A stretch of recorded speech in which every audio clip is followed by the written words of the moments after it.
Happy, I was going to say Tuesday, but it's Monday. Happy Monday, everyone. How's everyone doing? I hope that you are had a great weekend and you're having a great start to the week and things of that nature. Let me know when you're here and also share the live so we can get the stories out of our guest tonight, Mr. Amari Lavish. So someone died, I see. Um, I don't. Hey. Major Griffin Gracie. I'm not really sure who that is, but she was a Stonewall veteran and she's the mother of the Black trans movement. Okay, well, rest in peace to her. Um, and her family. I hope that they um are in good strength with her passing. Hi, how are you? What's going on, Tara Lynn Fox? Listen, I guess you're not doing the pageant. Thought you was doing the pageant, but I heard Fantasia say you're not doing it. You're in a wedding or something, so always kind of Black America in March. Since you're not going to Queen. Other than that, guys, so since we last gathered, I was out in Texas for Miss US of A at Large on Thursday, honoring Loretta Mack. And she was able to relinquish her title after a successful year to the beautiful Lindsay Page. So shouts out to Lindsay Page for capturing the title on Thursday. It was a great pageant. And the first of all, wait, it was a very good pageant. Had a great time doing the walk and all of that good stuff. But 10 o'clock starting at 10, oh Jesus, that was a little bit. I literally left the pageant. By the time I got back to my hotel room, it was time to get to the airport to go catch the flight at 7. So shouts out to the USA system. It was a great time in Dallas with the formers that were there and then the other national walk representatives representing their system. It wasn't that many, but I do believe that All American Goddess was there, MBU Grand was there, Mr. Sweetheart was there, Heavy Hitters was there. Dina Cass is Miss National Showgirl. She was there. Thank you, Bishop. Of course, Peoples was there, and Duval Plus was there. So yeah, Domino South was there. So yeah, we had a good time in that. Then I came home. It was my homecoming, and so here at Alabama A&M, and so that was very festive to be able to celebrate homecoming 150 years. William Hooper Council came up with a vision, and we've been around 150 years this year, like 1875. So that was good. A lot of things have been going on with HBCUs, a lot of attacks and things. And so we were grateful to not be one of the ones that had to deal with any shootings or any MAGA issues. Listen, we joke about it, but security was like TSA. Like, service. What is it that the president have? Secret Service. They did not play on that campus this weekend, and we thank them for that.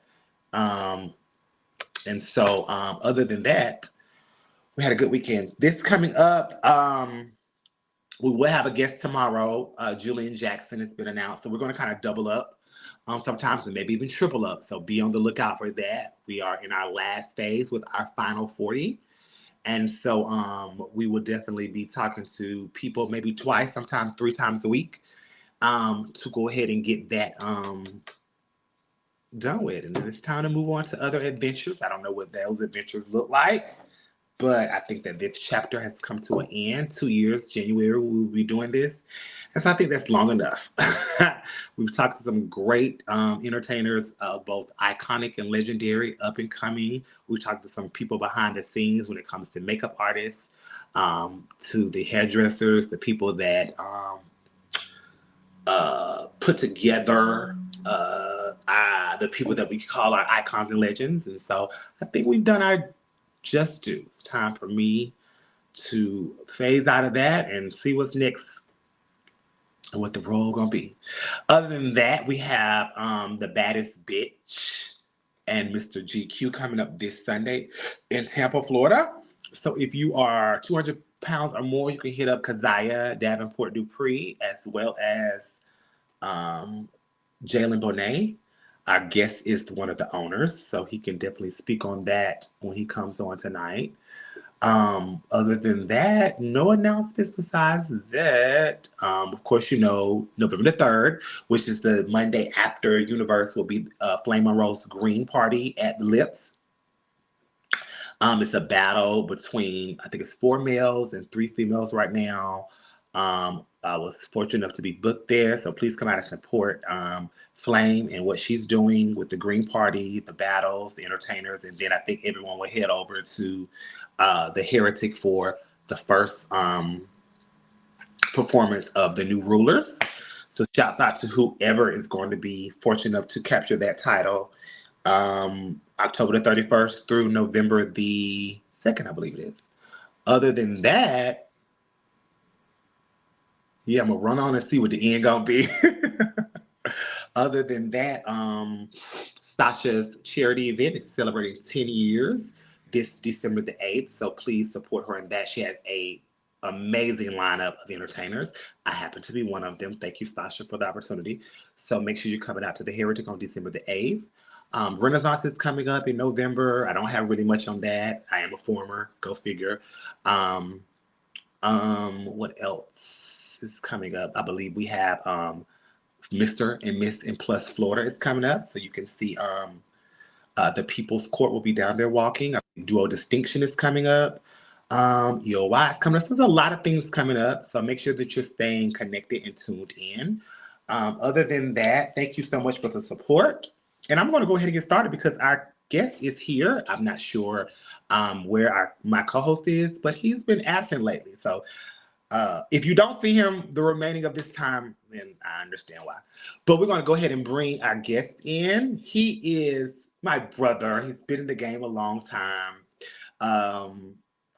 He, like I said, has his own contest coming this weekend. So we'll be able to speak to him from all different aspects of his life: entertainer, father, business owner, pageant promoter, as well as a contestant, and just a normal all-around person. He's a husband. He's a son whose mother is always supporting him. And so, yeah, he is someone who's open about his life. We'll dig into that deeper.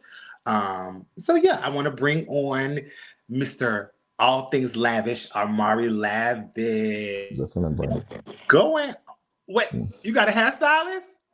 Yes, my daughter said he'd get me right. She wants you right for the camera. Oh, okay, she got me set up. She done got me her little ring light up here and everything. Oh Okay. my God. How are you? Lord, I'm doing good. How are you? It's Okay, all all right, right. all right, I nice one love time. it. Okay, My see, production assistant. okay. I'm doing good. How are you? Good. Well, thank you first and foremost for coming on and letting us be a part of your life for the next hour or so and digging deeper to get to know you on a more intimate level than we already know you as because you're such an open book. But we do appreciate Yes, you yes. coming on. When we created this show for our icons and legends, we did pivot the demographic to our seasoned veterans and up and coming, and you definitely fall into that. Definitely on your way Thank to you. be an iconic person with the moments that you have already created and where you're going to go. So thank you for this time.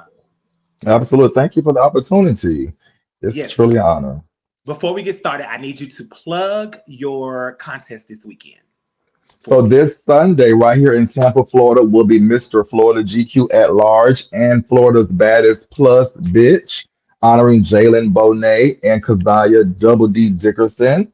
It's going to be a disco party right here in Tampa, Florida. So come on out. Plus and at large, y'all 200 pounds or over. Come on, $1,000 the night of, $200 at the give up.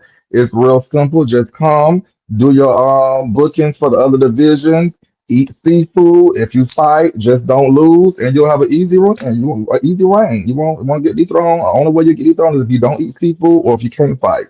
That's the only way you'll get dethroned. Real Wait, simple. hold on. So I could never run because I'm allergic to seafood.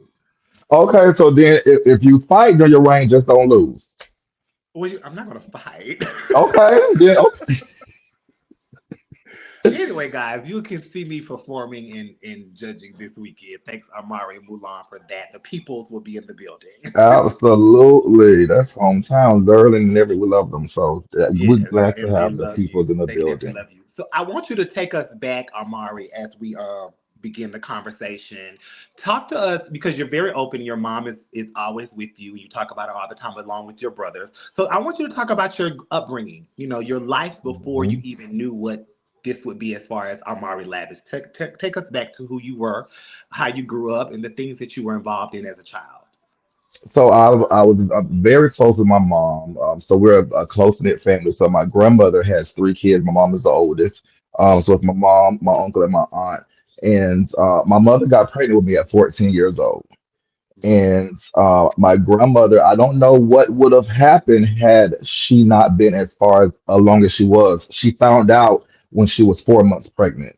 My mom was a thick girl, so back then she was a thick, chubby girl, so it wasn't, hard to not be showing at 4 months, when you're already a thick girl. So when they found out, she was too far along for the abortion. So I don't know if my grandma would have made her get the abortion, but at that point it wasn't an option. So my grandmother was very much like, "You're gonna have this baby. You're gonna still go to high school, so ain't no dropping out." And that's what my mama did. So she had me at 15. She still went to high school. She still graduated, went to college. So it left me with a lot of time with my grandmother. So my grandmother would work the graveyard shift, so my mom could go to school and then come home get me. And so we were very close. So just watching, I'm close in age with my mom. So we're only 15 years apart. So coming up, not to say to some it might sound like a disrespect, but to some she was like my big sister. When we'd be in the store, my grandmother was my mom, and they would think my mom and myself was sister and brother. But we was, I've never had that kind of like a sister relationship where I would disrespect her. She's my mother. But we just were very close, and I think that by me having a younger mother, it also helped me be more closer to her, be able to be more outgoing with her, even when it was time for me to come out at 16 to my mom. It was like I'm 16, she's 31. So she wasn't like an old school parent. Um, but yeah, so I think that I had a very, very good upbringing when it came to me being raised. But my grandmother, she died of lung cancer at when I was 13. She doesn't know none of my siblings. My grandmother does. I was the only child for 15 years. So my grandmother died when I was like 13. And I was a grandma. I got a tattoo on me. I was a grandma's baby because when my mom was in college, I'm at my grandma's house, and it got to the point when my mama graduated, and when you get out of your mother's house and you move, my mama bought the house right next door to my grandma. Mm, mm, So literally, so whenever I would come home from school, I just go next door to my grandma's house. Um, so it was unfortunate my grandma passed of lung cancer because she was like that was my rock. But it also pushed me back with my mother even closer because at that point that was all that we had. It was just her and I. So I was grateful when she started having my siblings because then that actually was, it made our family bigger. But I moved out of my mom's house at 16 because my stepdad and I we got into it. So I moved out at 16. Um, and from there, my mom and I, we kind of got a little separated. But after a couple of years, we got it back together. Because she was so young, do you remember or could you think back to where you just kind of laughed at maybe how she disciplined so young in age, or she still was the mother, so you listened to her authority opposed to your grandmother? Yeah, I still listen to her because she was close in age. Like my mom, I remember I was down at the restaurant at the corner store. It was a restaurant next door too, and I was on punishment, and my mom was asleep. So she was one of the ones that didn't really wake up. But my mama she got her discipline ways from my grandma. And next thing I know, I'm sitting into the little restaurant at the corner store, and my mama came in there with a house robe on, flip flops, and she wore my ass out with that belt because I was on punishment and I had just snuck out of the house to go walk down there with my friends to the store, and she ain't play with me in that store. But very much like your grandma would do, she I still respected her. Like it was never a time where she played with me like I was, her little brother. Like it was always mother son, no matter what. Like I grew up as like that's my mama, that's my authority figure. But it Right. was my grandma that was like, "Don't touch my baby." I had one of them kind of grandmas. I was the Okay. only child for years, so my grandma wouldn't let her touch me, not in her presence. Right. Did you have any type of relationship with your father?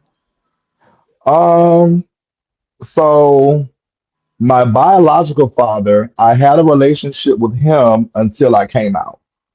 And that was when I don't think I was like, well, him, it was before I came. Yeah, I was like 15, 16.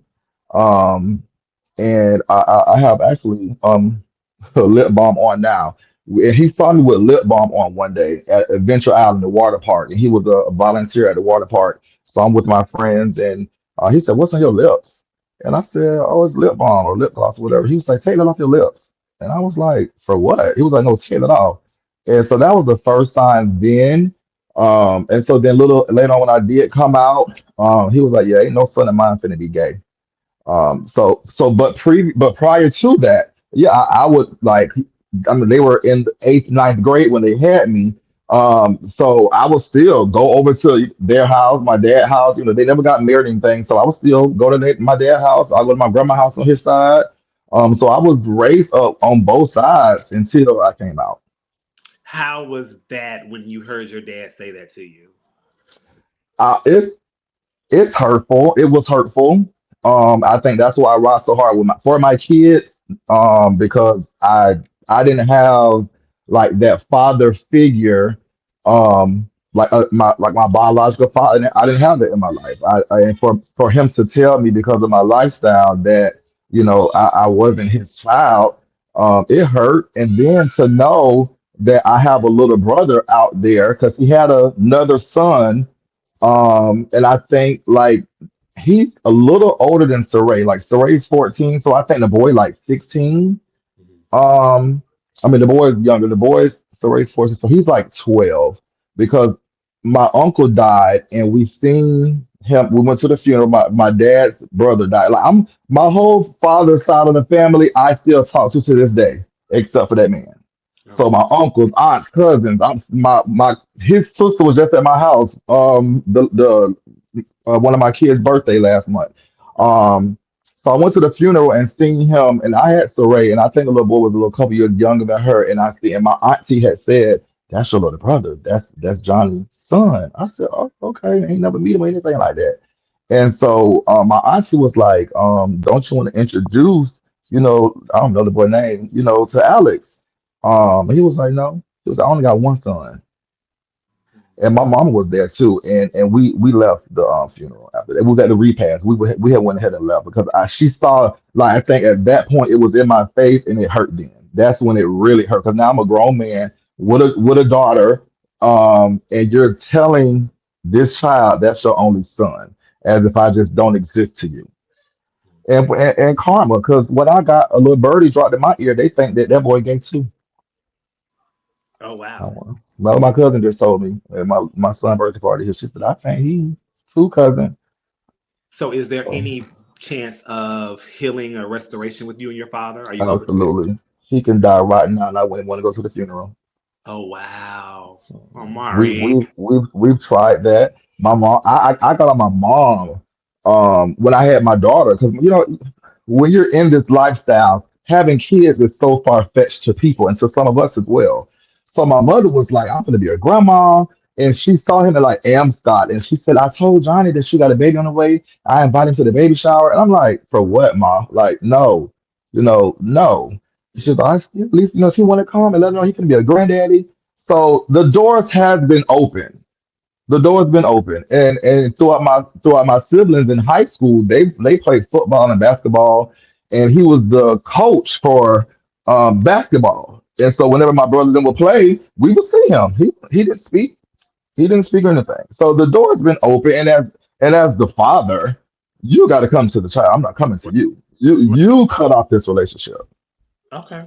All right. Well, goodness. So So good riddance to you him. came out to your mom at 16, and how did she take it? Hmm. Clearly, she was okay. She said, I already knew. I just been waiting on you. Oh, she pulled that on you. So I was like, well, I don't know how to feel about that. Like, you done clocked my tea. Like, what you trying to say? Like, what you mean Do you you already think knew? that I you were went, feminine? oh yeah, I knew. I was. But I figured if I masked with having a girlfriend, Mhm. then I'm living by how y'all want me to live. I got a girlfriend, even though I ain't looking at her like that, ain't having sex with her, ain't kissing her, but it's just that's my girlfriend. Okay. Um, but I mean, I think I was, especially I think in high school is when I became like more into myself, like wearing back then the Tommy Hilfiger bags and polo bags and all that kind of stuff. Them labels was out back then. Um, yeah, yeah. So I wasn't surprised that she knew, but I did think I was kind of hiding a little bit, but not too much. But How did your other family members, including your aunts and uncles and your smaller siblings, how did they adapt to it? so my auntie and my uncle, they like no issues at all because my uncle was like the only father figure that I really had because we all lived together with my grandma.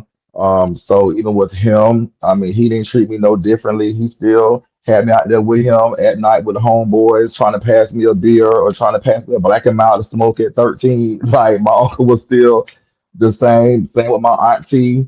My auntie had a daughter, so when I was like 15, she had her first daughter. Like I used to do her hair, take her to the mall and stuff. So they didn't have like they nobody treated me any differently. Oh, And then with my siblings, by them being born into my already established lifestyle, to them it was normal. Like it was, this is my big brother.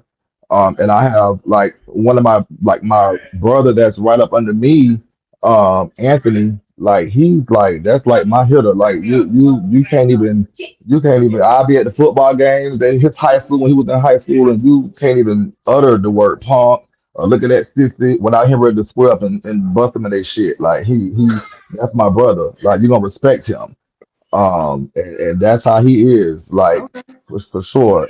I got and my sister, she's a lesbian, and so my mom has four boys and one girl.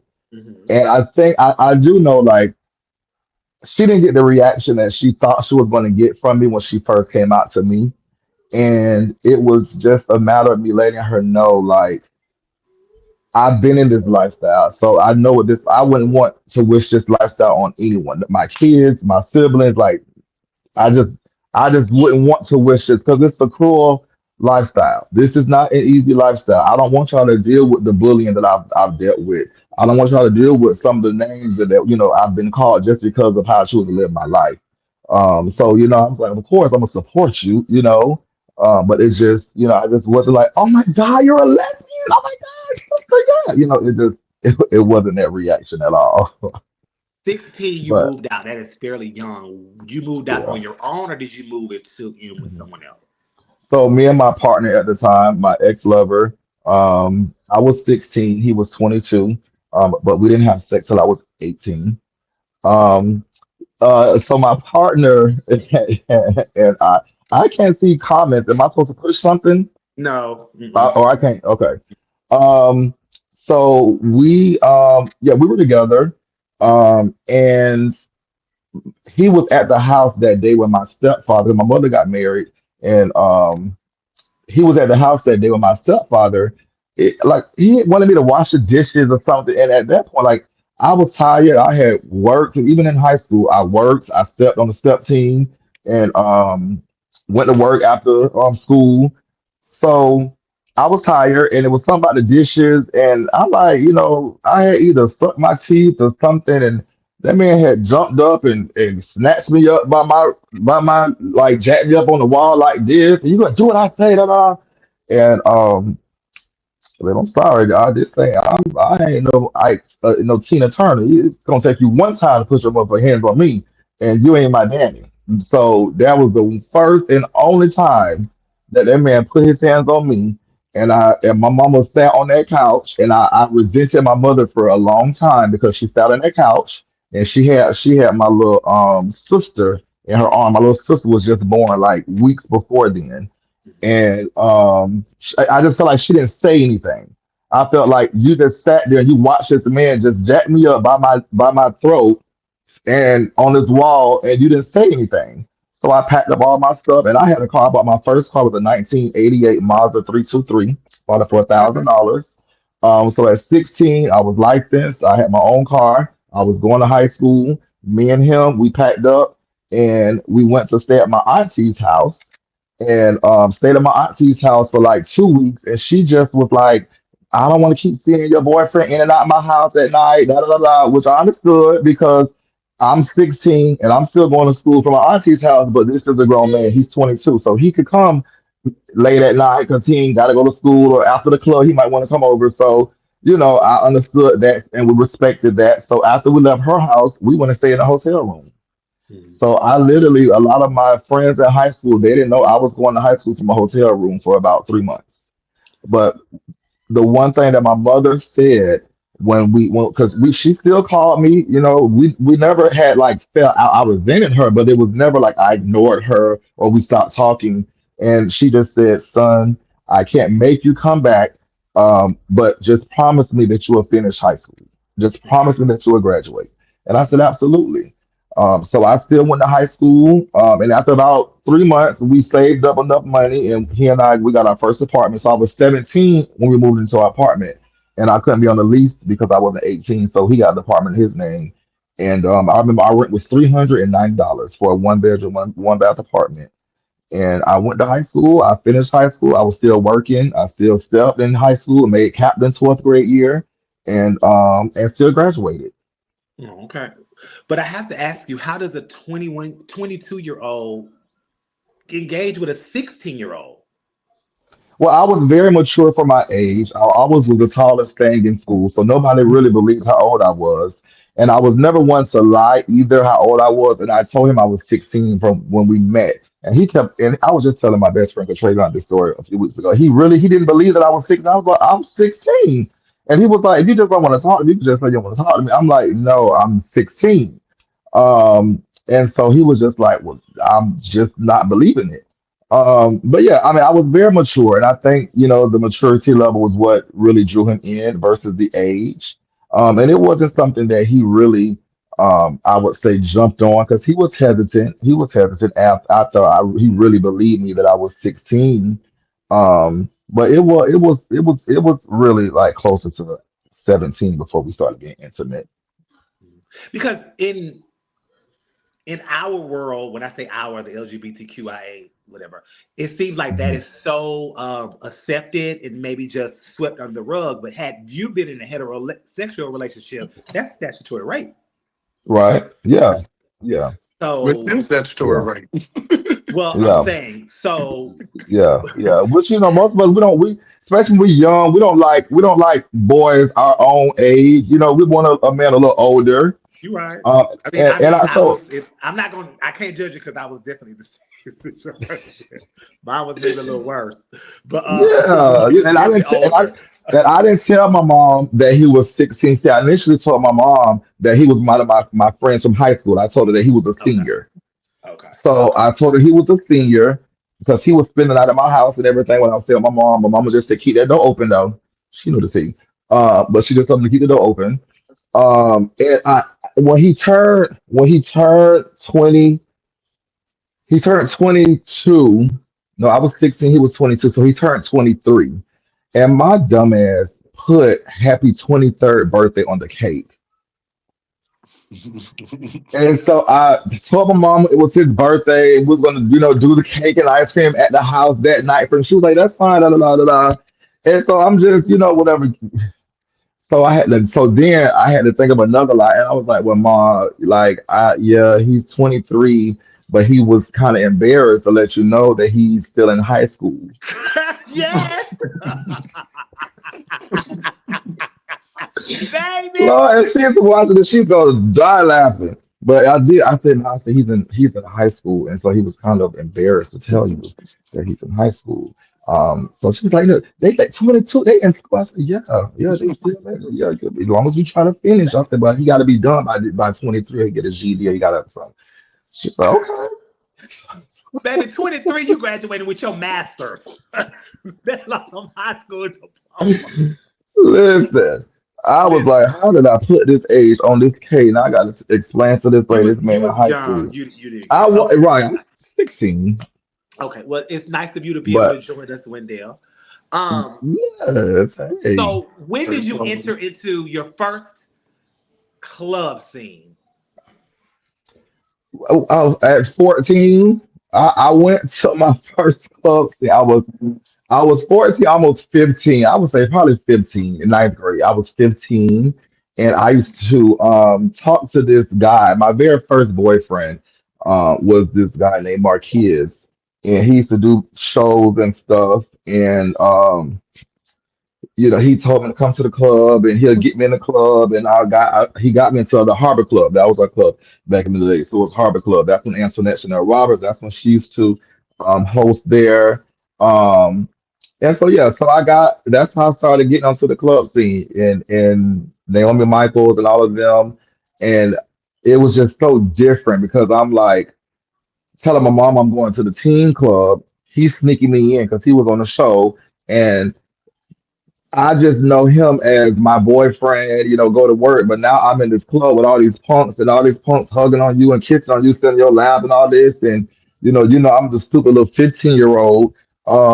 So it's like, what? Like, who's all of these people? It was a lot at first to take in. I didn't know about no shows. I didn't know about none of that.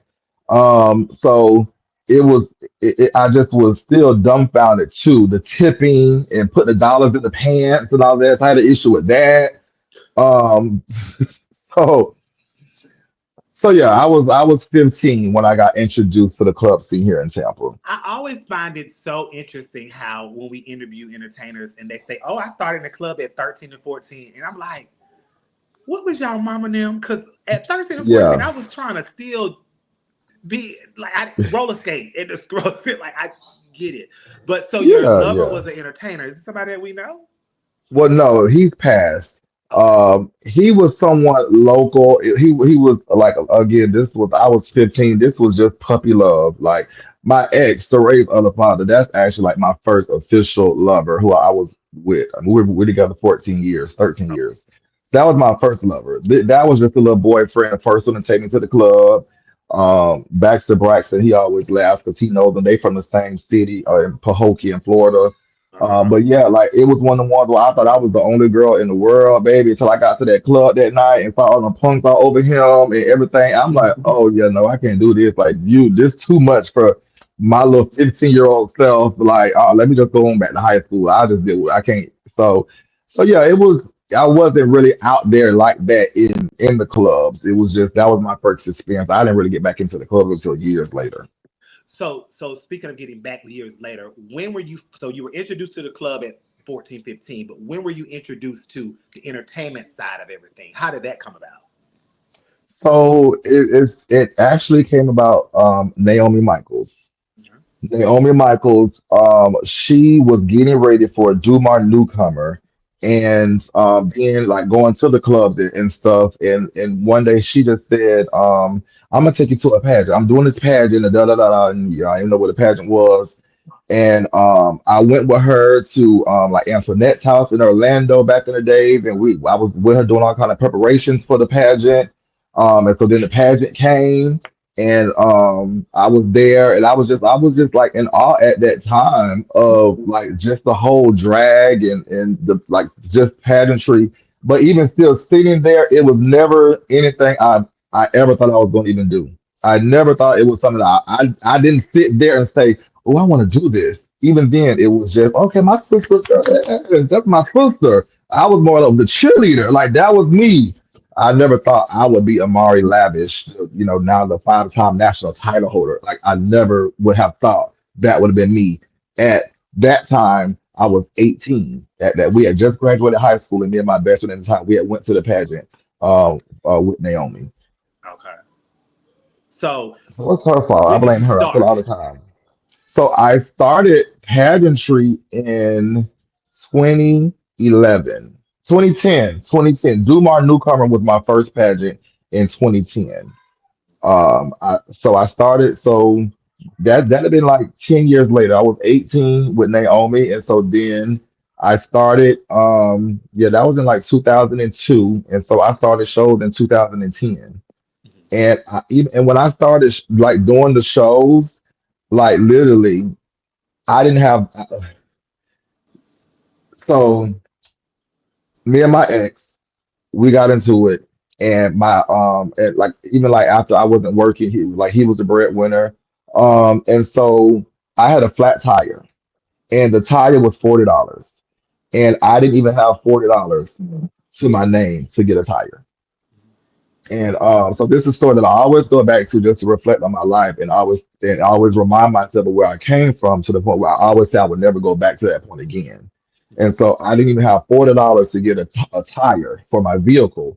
And a friend of mine, a sister of mine right here in Tampa, most people know her, Rainbow. She had a club night on a Friday. She said, "I can tell you how you get them $40." And I said, "Well," she said, "Come and do a show." Okay. And I was like, "A show?" Like, she was like, "Yeah, girl, you can get them $40. I ain't gonna just give it to you, but you can't get them $40." So I was like, okay, at this point, I've been to the clubs for years. I know what shows are now, but I'm like, what am I gonna wear? Like, so Akira Sherrington, she was my first one to take me as like a husband and teacher, like a wifey husband, in the art form. And she said, I'm gonna get my daughter, Mercedes Sherrington. She'll sew you up something for the show. You just find you a song you want to do, and we'll go Friday night. You do the show. So Mercedes Sherrington, she sold me up a little two-piece. I was skinny back then, so it was just some little sleeves and a hoodie and some pants. And I did incomplete Cisco. And baby, I had done got full, and baby, I had done went out there and performed. And I think I had made enough to buy like six tires, girl. And after I said, baby, when is the next one? Put me on again. I like this. All I gotta do to make my $200-300. Like what? Mhm. So that's how I got into the shows. And when she was like, "Oh yeah, brother, whenever you want to do the show, let me know." And I just started getting stuff made. Desiree the Mornay started sewing for me. So Desiree put me on in her clubs nights that she had at Valentine's. So I was doing talent shows. And I had did shows like almost a year. And so at that point, I was just getting tired of shows. The shows were starting to get boring. So I was like, I want to do something more competitive. Like I want to do a pageant. And I'm like, well, so why not do the pageant? Naomi took me to. She took me to Dumar Newcomer. Let me go to Dumar. Let's do Dumar Newcomer. And Jaleese Bonet, he was my mentor as well. Jaleese said, okay, well, let's do it. I got you. And Baxter, I know, Devon, but I know his Facebook persona is Baxter Braxton. He actually was the first one. We went to this little suit store here in Ybor City, and we put that sportswear. So we picked out a sportswear. The pants was too short, but I still put it on. I ain't on the belt. And I did my first pageant, do my newcomer, and I got the bus. Saeed St. James beat me. He won, but I won presentation, and that's what kept me going. I think had I not won a category, I probably would have never did another pageant. But being that I won presentation on my very first pageant ever, I said, "Oh, I could do this then. Oh, I could do this," and that's how I started. And Were then you that's what I just kept on going. were you always by the name Amari, or did that come later? Did you change your name? So when I started pageantry, I was Amari Hilton. No, I was Amari Ventura. That was my. It was this guy that used to do like a little club daddy. His name was Ventura. I was Amari Ventura, and then Shanice Sanchez, God bless the dead. Um, she introduced me to Isaiah. So I didn't know who Isaiah was. He was Duval newcomer at the time. So this was in 2010, and she said, "You can do pageants. I'm going to tell you who your daddy need to be." And she had got Isaiah, and she said, "Hey, this Amari, this Isaiah, this will be your son. He can do Dumar. You need to make sure he be, get him." And I'm like, "Okay, hey, okay, hey, daddy." Then and that's how me and Isaiah, our relationship had to grow into a father-son relationship because I didn't know him. I didn't know anything about who he was, but I know what Shanisha said. Okay, you're gonna be my daddy, so you're gonna be my daddy. So I went to Amari Hilton. Okay. So I heard you say twice that Naomi introduced you to everything. So would she be considered your mom or No, she was always like big sister. okay? She was always big sister. She was yeah. Now she was never like the like adopted me as. And I think like probably knowing like back then, if I would have I probably she probably would have been my mom. Like I never wanted a mom or a father. I never like I didn't seek out either. I didn't seek out for a mother or a father.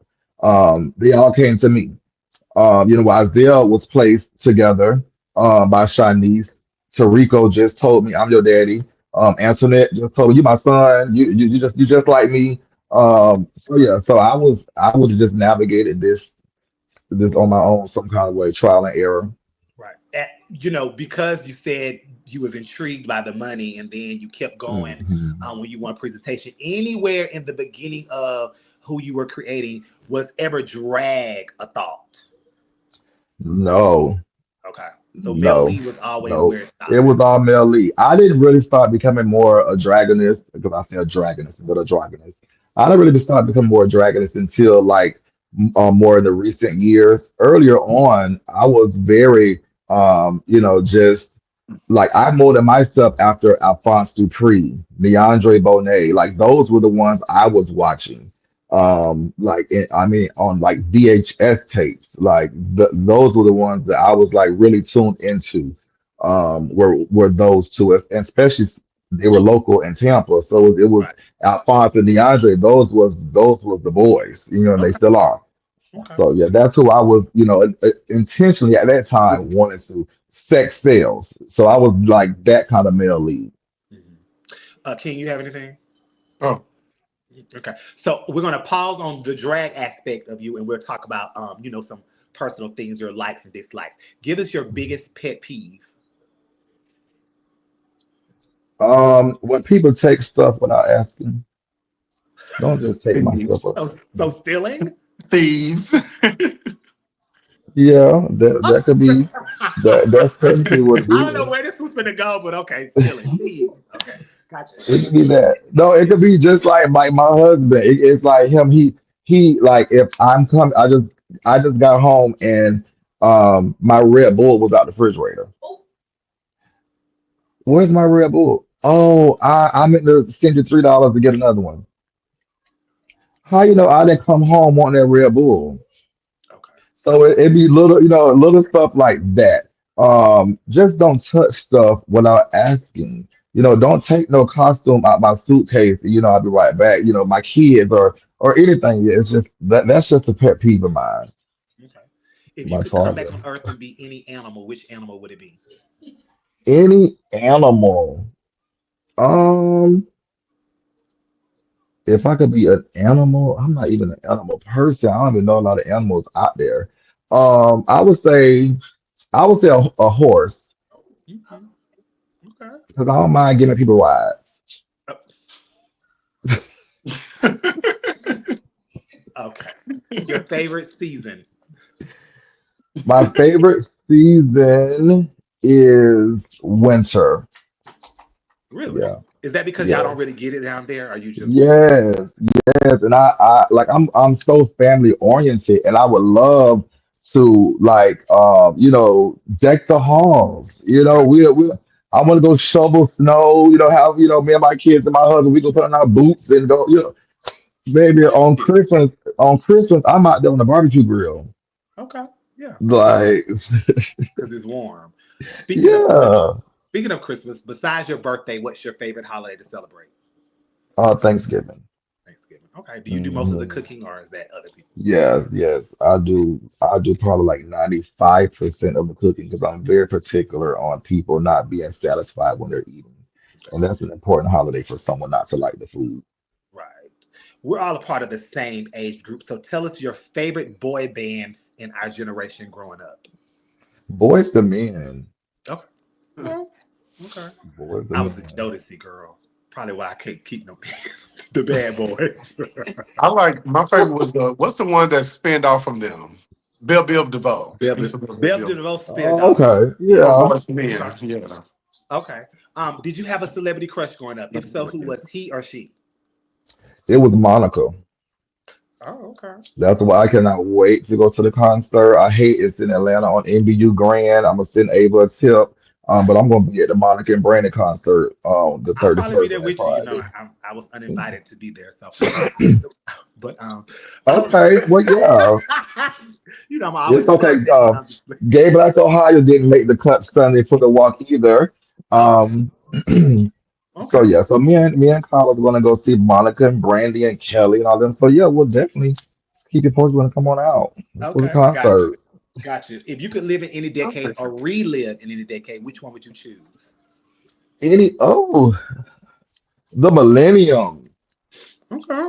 It was so fun. The music was fun. Like it wasn't so competitive. It was just fun. Go and just have a good time. Mhm. Um, yeah, I think like the Millennium. Yeah.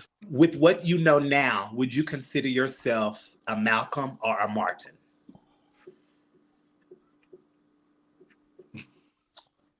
Um, I would I would I would have to say Martin Hmm.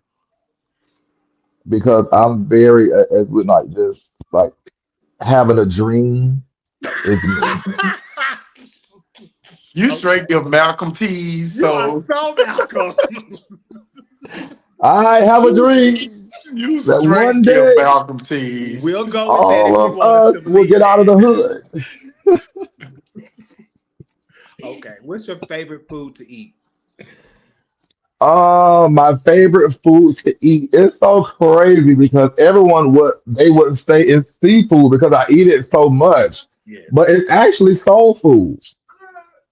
It's Okay. actually soul food, but it's just I love seafood, Mhm. and my husband loves it. My daughter loves it, so we go there. But my husband don't like you say heavy food and all this. It's probably why his waist like a 28. But they give me the meatloaf, collard greens, macaroni and cheese, cornbread, candy yams, like yeah, fried pork chops, some other pork chops, all that. So yeah, seafood. I mean, soul food. Do you have a favorite candy that you like? A favorite candy. Um, So I would say back when I was heavy on the candy before I started like dieting and stuff like sweet, I was always like a Snickers bar kind of guy. Mhm. Got you. I love Snicker bars. Yeah. Your husband says he's actually a 29 in the waist. Really? See, I need to see these comments. I No, hate you that we don't. can No, see you don't. them. I do not need you distracted. Did you disable the comments? No, but I can see them. Nothing has been Are said. but were we supposed to be able to see them? Because I've heard people before on your show see the comments. It's okay. I got it. Let me see if I Because I push know you. this. We talked earlier, so I know. Let me see. uh, Oh, um, I see them now. I had to push the. Oh, yeah, okay. Can you see me? they can see you. Yeah, No, you. Y'all can see me still, right? yeah. Yeah. I can see. Okay. Oh Three yeah, I things ain't see that you all know you these. can work on about yourself. But he's a 29 child. Um, three things that I know I could work on about myself. Hmm. Um, That's why I don't want you to look at the comments because you're gonna get no, I distracted. want to get back. I want to close this out so I can see you because all right, because having the comments on it took y'all away. Good. Um, so three things that I know I can work on. One would be um, being uh, being more, I guess, sensitive to others' feelings. Because I'm kind of like a straight chaser, straight, just to the point, and I don't mean any harm, but I had to also understand that everyone just is not as receptive, you know, to what I may be, or they may not take it the way that I'm meaning it. So I have to be more understanding to others' feelings. Um, I know that I can work on um um not being so accessible to others Hmm. is something that I know I need to work on. And lastly, I need to work. So now I know I could work on. I've already changed so much, so it's only not too many things that I really know I need to work on Mhm. myself. Um, but the third thing would go. It would kind of be kind of with not being so accessible to others, but just learn how to say no more for Okay. sure. That's definitely a good one. What's the first thing you put in your suitcase when you pack? The first thing I put in my suitcase when I pack, um, it'll probably be like my toiletry bag. Because yeah, I need my toothpaste, toothbrush, shaving cream and all that. I need so I'm gonna make sure I got all that first. And then One we go with thing the that you clothes. would never change about yourself. Being unapologetically me. Okay. Gotcha. What do you feel is your passion in life? My passion in life is to be successful. That's all I just want to be. I want to continue to be successful because I just feel like I have a whole family like on my shoulders that's riding with me. Mhm. So yeah, that's just my passion. Like if as long as I can stay on the and keep up, I'm good. So let's pivot to that because at the beginning of the show I spilled out all the different titles that you go that we can say about you personally as well as on stage wise. But I feel one of the biggest titles that you hold is being a father. So talk to us about the life of being called daddy by three individuals. Tell us about that. It's rewarding. It's like I think this like of course when we compete in patterns, we want to win. And I think like even this year I've won one of the four patterns that I've done this year. Um but when I come home, it's like none of that don't even matter no more. Like my kids, like that I come home to the ultimate title of them calling me daddy. Mhm. And it's a rewarding feeling. It's something I worked like I worked hard for my daughter. I prayed for my daughter. Um, I knew early on I wanted to be a dad. Mhm. And I became a father at 27 when I had my daughter. And it was something that I wasn't going to be told that I couldn't because I am laying next to a man. I wasn't going to be told no, that I can't do this. And I wasn't going to do it paying 40, $50,000 to these adoption agencies. So that goes into like my passion and being successful and when I know it's something that I believe in and I know I want, I'm gonna make sure that I attain that goal. Um, so yeah, it's an amazing feeling being a father, especially now a father of three. I think that having a third child, that's what really like made me have to say, like, pat yourself on the back, nigga. You got three kids. Like, and you doing this, like with the help of my husband, of course. But it's like, I'm the one that's gonna move and shake. Like I'm the one like we gonna make it happen. Like, okay, my husband said, you want another baby? We finna make it happen. He can't not no more, but at that time it was like, let's do it. So yeah, it's like it's a good feeling. So I don't know what's going on with Trinity's internet, but I have a question about that to go into that. How do you talk about how you balance it all? Because you have your work life, you have your pageant world, but then you have your family life. So how do you find balance in that? my calendar, that's I first. think you're on mute. I'm muted. I don't Hello. I don't hear you. Wait a second.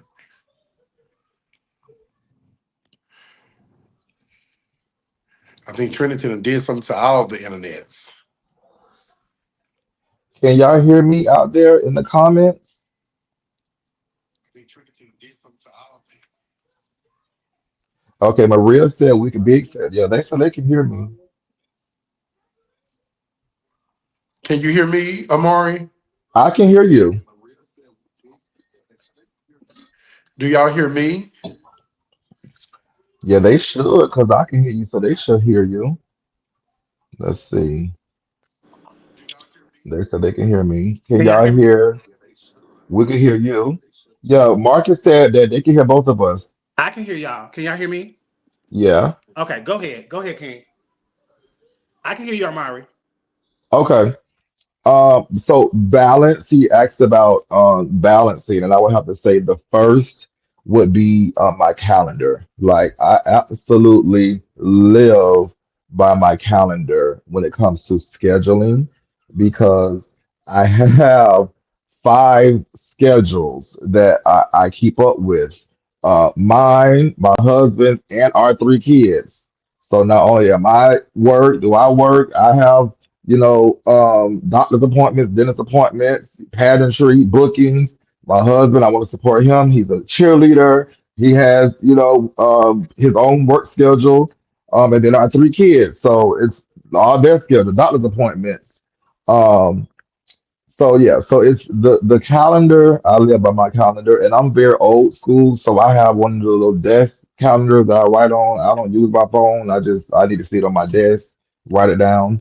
Um, and then I don't even when I feel overwhelmed, because there's that times like with my husband with his career, when he was a flight attendant, and it was I felt like both our boys, he chose to get a flight attendant position when we just had a baby.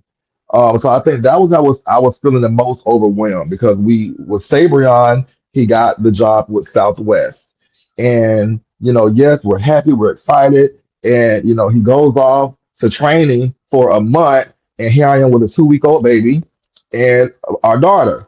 But he didn't want to take the job at first, but I'm like, no, go ahead, I got this, whatever. And so then fast forward later, now we have Saint on the way. Did he take the job with Frontier? And now he got to be gone for 4 weeks with that. Now here I am with a 13-year-old, a 1-year-old, and now a 3-week-old. So I'm like, listen, you getting these jobs at the wrong time, but we're gonna make it work. So I think those were the only moments I felt like overwhelmed with taking it all in.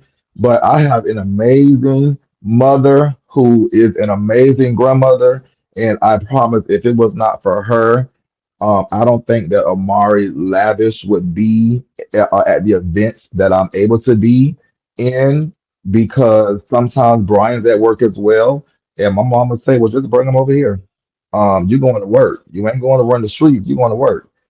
So just bring them over here. So that's where they go. So that's how that really helps offset a lot of the um, uncertainties of where my kids going to go. Because I'm one of them dads.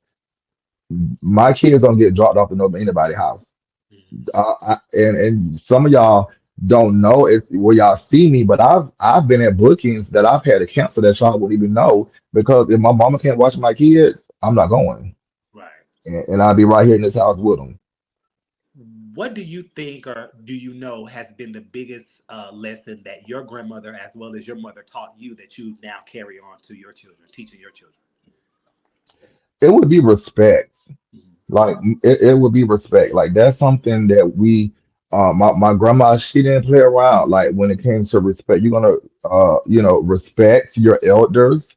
I tell my daughter she's lucky I'm not like them. Like we were very much in the times where it's yes, yes, ma'am, no, sir.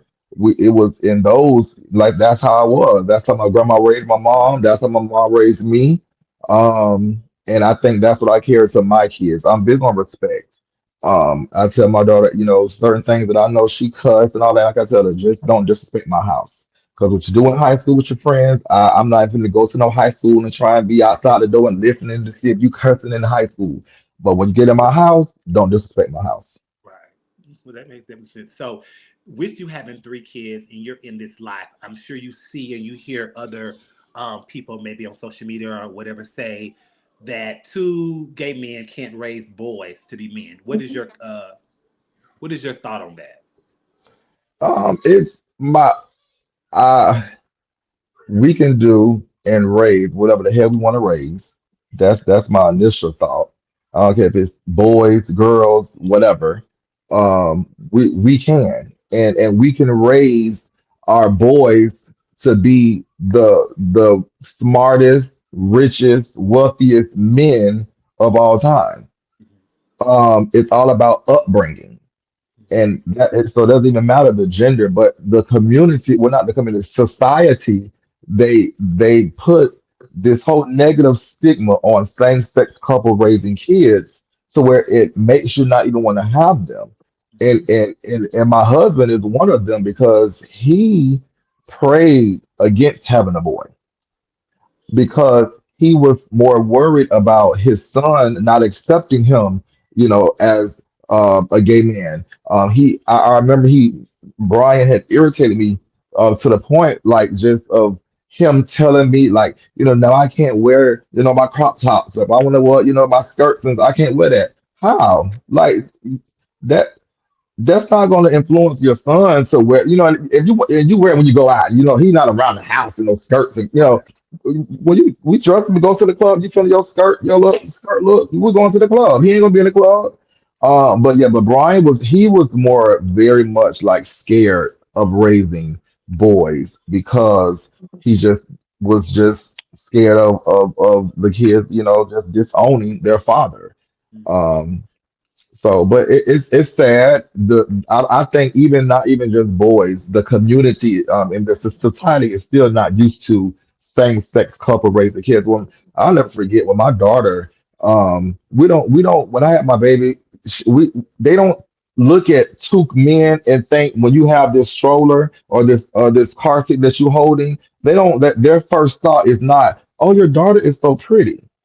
So this lady, her first thought, me and my ex, and she's seen us in Walgreens, and her first thing that comes to mind, oh my gosh, is this your niece? No, it's not my niece. No. Oh, are y'all babysitting?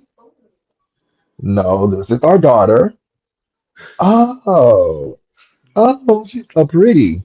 And it was like you can just tell, like that is so far fetched to some that two men having a kid and their first mindset is not, this is your daughter. You got to be babysitting. What made you and Brian want to be so open with your life when it came to your kids, whereas to some would be private, putting a lot of things on social media or letting us in our lives? Because we clearly feel like that's our niece and nephews rather, because we see so much. But what made y'all want to be so open Mhm. about them? Well, and we do have our private moments as well. Like when we do post on social media, it is after we've had our own private moments, like with all of our kids. Well, Saray was so long ago, so we probably would remember back when Saray. But like, let's more recently, our two boys, like we didn't even post about Sabrion until we were like five, like six, no, probably like 6, 7 months along in the pregnancy. So we have our time, like our private, moments of just us, enjoying this moment before we put it to the public. Even with Saint, we didn't announce Saint's pregnancy until we were almost 5 months along, and we found out with Saint early. We found out she was 9 weeks when we found out with Saint, and we didn't go public until she was like almost 5 months. Um, but once we do, I feel I'm at a point. I don't know. I've never asked Brian. That's a good question, but I know with me, I like to put our family dynamic out into the universe because we get so many messages of how can I do this? How can I go about this? Like y'all are such an inspiration.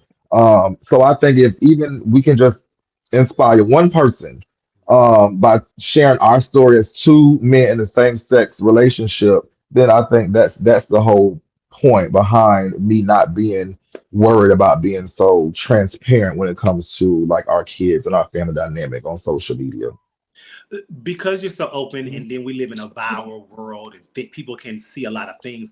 What does it look like if maybe someone came to you about a reality show in your family? Would you be open to that? Yeah, we would. We've been told that so like quite often to do, but it's just like if they approached us, absolutely. But with us filming the pilot, and I just think it's so much that you have to invest to hope that you get picked up. that I just don't think that we've actually been willing to invest our money into the hopeful. Gotcha. You are teaching your kids respect from your mom and from your grandmother, but what have the three of your children taught you since they've been alive in your life? Um, Saray, as my firstborn, she actually she taught me how to be a father. As a first time dad, it was just, I didn't know what I was doing. I knew I wanted a baby. And all of my kids came home from the hospital, with us. I didn't do, I get her, at 1 year old, like I'm there, the delivery room, like birth certificate. Okay. All right. See you later. So with Saray, I'm home with a 6 day old baby because she was in the hospital for 6 days. So I'm home with a 6 day old baby. So she definitely taught me how to be a father, with my first. Sabrion, with our second, he's taught me patience. I think he's taught our whole family patience. Um, and being being more open to just accepting people as they are. And speaking of social media and transparency, we're gonna we haven't went public. This might be a great opportunity. We haven't went public about. We were kind of waiting to find the right moment. But the reason why Sabra has taught us so much patience, and this is my first time saying it publicly, is we're like 99.9% sure that Sabron is autistic. So he's nonverbal. And so we post a little bits of his journey on social media. When I do talk about um, Brother. Oh.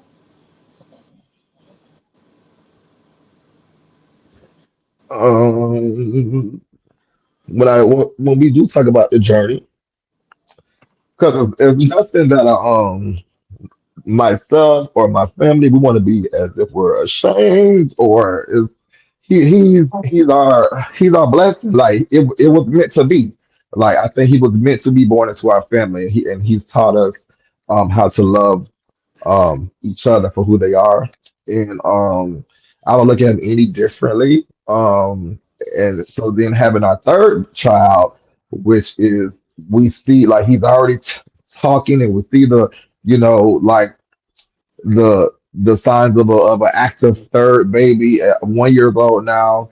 Um, and so he's Saint has taught me reassurance. Um, and I think what's happening Saint after Sabrion, it's reassurance that like Daddy, everything gonna be okay. Yeah. Like we got this. Y'all got this. Yeah. Um, Well, thank you for being open and mhm, transparent about that. And we definitely see you and Brian doing your due diligence, and we love to see it. But I have to ask you, mhm, is it any more mhm. coming? No. No, no, no. So we're crying, you cry, baby. Uh, no. Brian had almost got me. I think after Saint was born, for like the first month, because Brian he wants a girl so bad. Like he wants that experience of coming home from the hospital with a girl. Because Saray was 9 months old when Brian and I met. And at this point, that's just gonna be his Oh bonus wow! I didn't daughter. know she was. Yeah, Okay. She was a baby. yeah, yeah. She was 9 months old when he and I met, and we've been together 14 years now. So, baby, that's your bonus daughter right there. Huh. Because yeah, it's a lot, and I think with the demand of Sabrion's schedule now, because Sabrion is going to be starting speech therapy, and then after speech therapy, he's going to be going to occupational therapy. So, he's going to have his own little whirlwind of his appointments, and then let alone our others. So it's a lot, and I think we're comfortable with 3 kids. We can afford our lifestyle. We can afford our kids without struggling. So I think why add on to that and then have the possibility of now one is going to have to lack so all four of y'all could have the same thing. So Okay. and I don't want to get to that. Like Saray can still do her thing, without me having to say no, Saray, I can't do that. I gotta get your brother this week. So I think it's good to just keep it at three. And I'm getting older now as well. And I just my patience is running thin. That patience that Saberon is teaching us is still run thin. And a fourth baby, I think I'll lose my mind. And I'm trying to run the streets in my 50s. I ain't gonna lie. I've been raising kids. I just told them. I just telling Brian, I've had a baby in my 20s, I've had a baby in my 30s, and I've had a baby in my 40s. So in my 50s, it's time to run the streets. Gotcha. Well, thank you for being an example of a father, a good father at that, and showing that anyone can be a father no matter what their identity or sexual orientation is. And it doesn't have to Thank be in a you. heterosexual aspect because you're doing it and you're doing it well. So thank you for including us. We love to see it. We love how we Of have course. Ray and everyone. And I remember, I don't know which, maybe it was Mr. Duval Newcomer, and she came and she was just back there being big sister. He need the bottle. Oh Give me his yeah, yeah, bottle. yeah. She, so I Uh-huh. remember. Yeah. When I hosted, she was there. The kids was there. Yeah, she's an amazing, amazing big sister. Like like her and Brian, they're advocating for another child. She wants a sister. She wants, Right. but again, we have our kids, through surrogates. We don't adopt. We don't go and pick and say, hey, give me a girl. So it's a 50-50 Whatever happened. chance Yeah. it could be another boy. Yeah. And like when we found out that Saint was a boy, Brian ran out of here crying at the gender reveal and everything. Oh, he was crying. Saray was crying. They was upset it was a boy. Oh, So if it's another boy, then what? Now we're gonna have three boys and one girl. So yeah, before we even set ourselves up for the disappointment, right. yeah, we're gonna close that shop. Okay. Gotcha. So, Amar, we're going to move on. We're going to play the game. 10 people, Hmm. places, things, quote, whatever. You give us the first thing that comes to your mind when you hear that word or whatever I Okay. say. Number one, let's start off with um, when you hear them say Florida water, what is the first thing that comes to your mind? The best. Is it? Hmm. And if you don't think we're the best, you're gonna have to show us. Well, That's let me what's ask that you this: Florida water. what qualifies you all for being the best? It's just a mental thing. We may be full boots, but you got to have that mentality that you're the best, and that's what we give in Florida. Not saying we can't be beat, not like us clearly, but you got to just have that mindset of I'm the best, and we hard to beat in Florida. We hard to beat. Okay. We hard to beat. We're not no easy win. If you win, we're gonna get your G's, but you're gonna work for it. Yes, yes. Florida is definitely a state that Oh, you're if gonna you work get in, for you it. get in. So Yeah. I've conquered it, so I'm good. You're right. See? You part of the uh, Florida Water Crew. yes. What's the first thing that comes to your mind when you hear Antoinette Chanel Roberts? That's my mammy. Hmm. That is she is um the first thing that I think about when I trying to think what would be the first thing that just comes to my mind right now. Um just she's an array of knowledge. I think she's poured so much into me, like, and it just be for free. It's just talking to her, just as far as this industry, and and on stage, like we're so opposite. I never would have thought she was like would be my mom. We're so opposite when it comes to on stage. Like I'm in the costumes and. Like she's never one that's like she's not a mother. She's not a pageant mama. She's not my pageant mama. Her aesthetic is completely different. So she don't look at my clothes or none of that because she's gonna tell me, "Oh no, you're doing too much. You don't. No, you handsome. Like for Western, I'll get ready for black and green, the costume. No, you put you on the black suit with a green bow tie. You got a face. You don't need all that. She's very like that. So we're opposite when it comes to that. But when it comes to like the family dynamic, she's so family oriented. She loves her mother like I love my mother. She takes care of her family. When it comes to putting on shows and pageants, that's her. And it's kind of like she's just passed the torch down to me when it comes to Tampa because Antoinette, she ran Tampa, and now I run Tampa, and I feel like it was like mother passing the torch down to son for this city. Okay. What's the first thing that comes to your mind when you remember the night you won Mr. No, well, I gotta say it right. He got on to me the other day. The night you won Westland Grand Emperor. The night that I won Westland, it was a sense of completion because I had did Westland, just the Westland system, a total of 3 times. I did Westland newcomer one time, and that was actually my last newcomer pageant. I did Westland newcomer in 2012, and I vowed that that would be my last newcomer pageant. I was Duval newcomer at the time, so I got second runner up. Smax got first, and Chiron won. And I put this was a time where I lost points for you had to have the green and white on the garments. And I did the white Prince Charming suit and I did the green frog. Hmm. And we in registration and D West reading that packet. I don't know, maybe I didn't read the packet back then. I obviously I didn't. And we in registration. I'm like, oh my God. Like, it has to be on the garment. And Tasia, I called Tasia, me and Tasia with the Michaels after registration, got some green stones and put some green stones on the suit, and they still didn't buy it. It still wasn't. So I lost points and I still was able to get second. Hmm. So yeah, so it's a sense of completion by me doing it in the newcomer, and then I did Western Grand Emperor the year before I won. So that was my third attempt to be in the Western family, Hmm. um, and Okay. and I got in there. Well, you 3 times is a charm, so maybe we'll get in one year. Oh. Absolutely, we got to get you in there. We got to get you in there. I'm gonna go back around and play around there with the Mister Division. Now I do West over. I'm gonna go back there and play around that one and try to Okay, Mister. got you. It was Uh, hard. Western was hard back then. yes. What's the The first thing that? rain, the rain. Oh, yeah. What's the first thing that comes to your mind when you hear your father, Isaiah Sanchez Hilton? Um,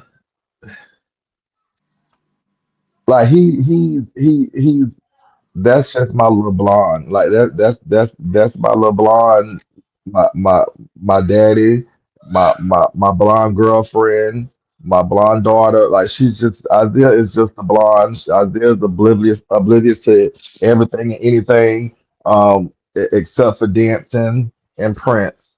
Um, but we've weathered the storm. We've weathered the storm.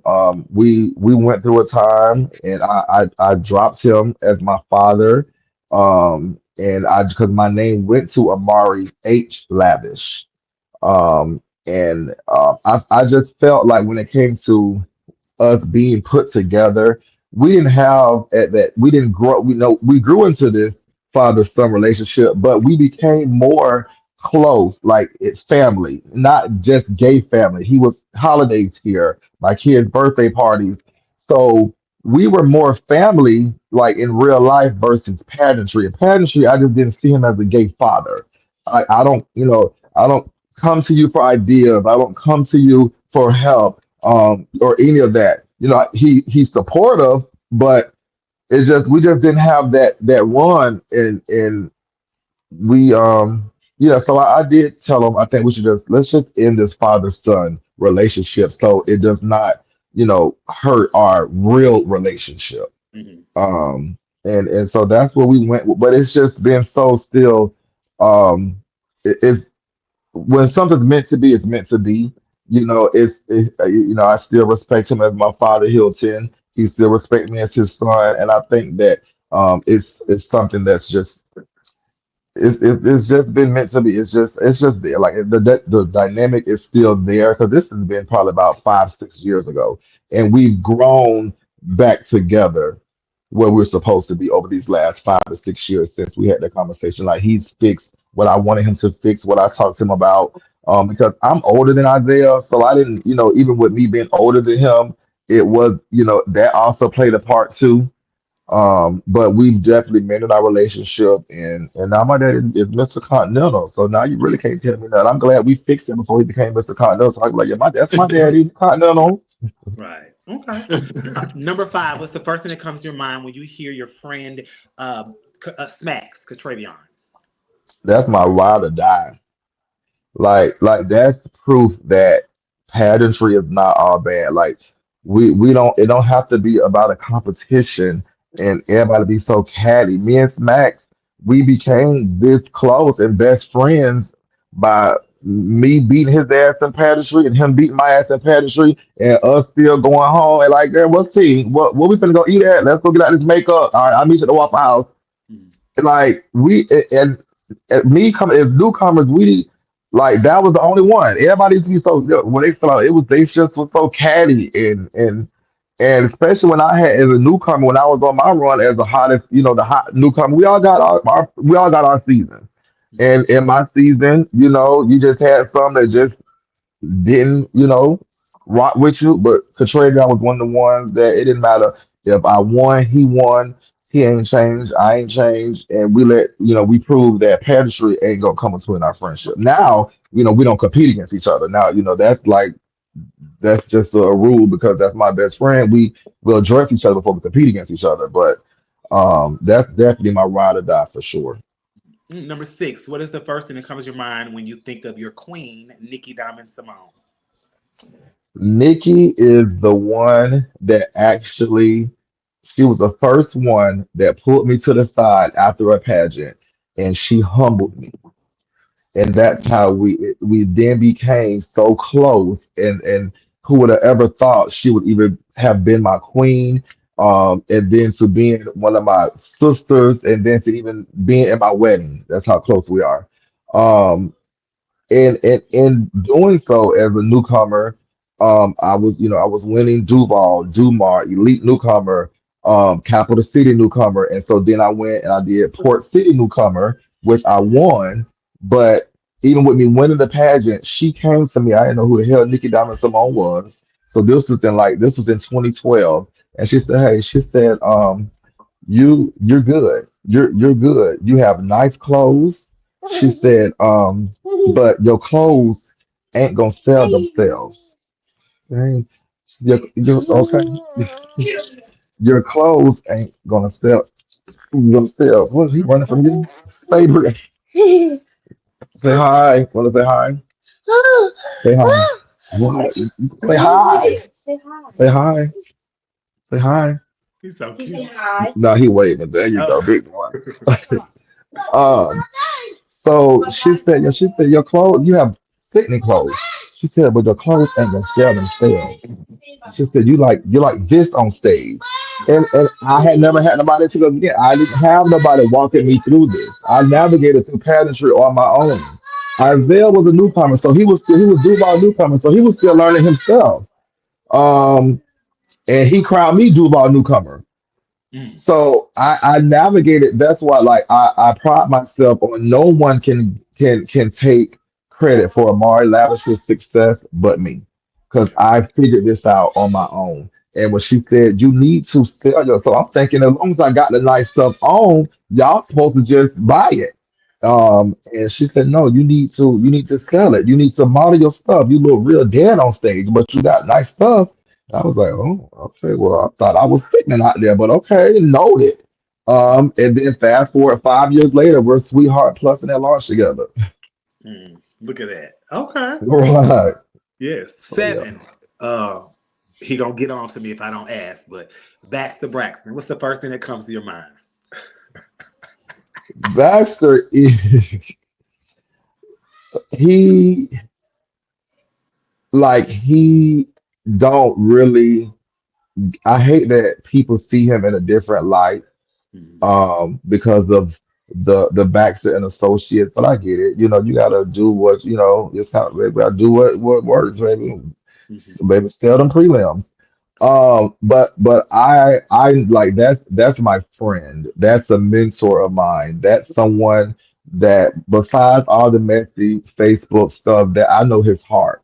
Mm-hmm. Like and none of us are exempt. Now he ain't gonna drag us too long. We friend, he ain't gonna, drag us. But um, and to me, it's nothing that he's not gonna say that he ain't gonna say to your face.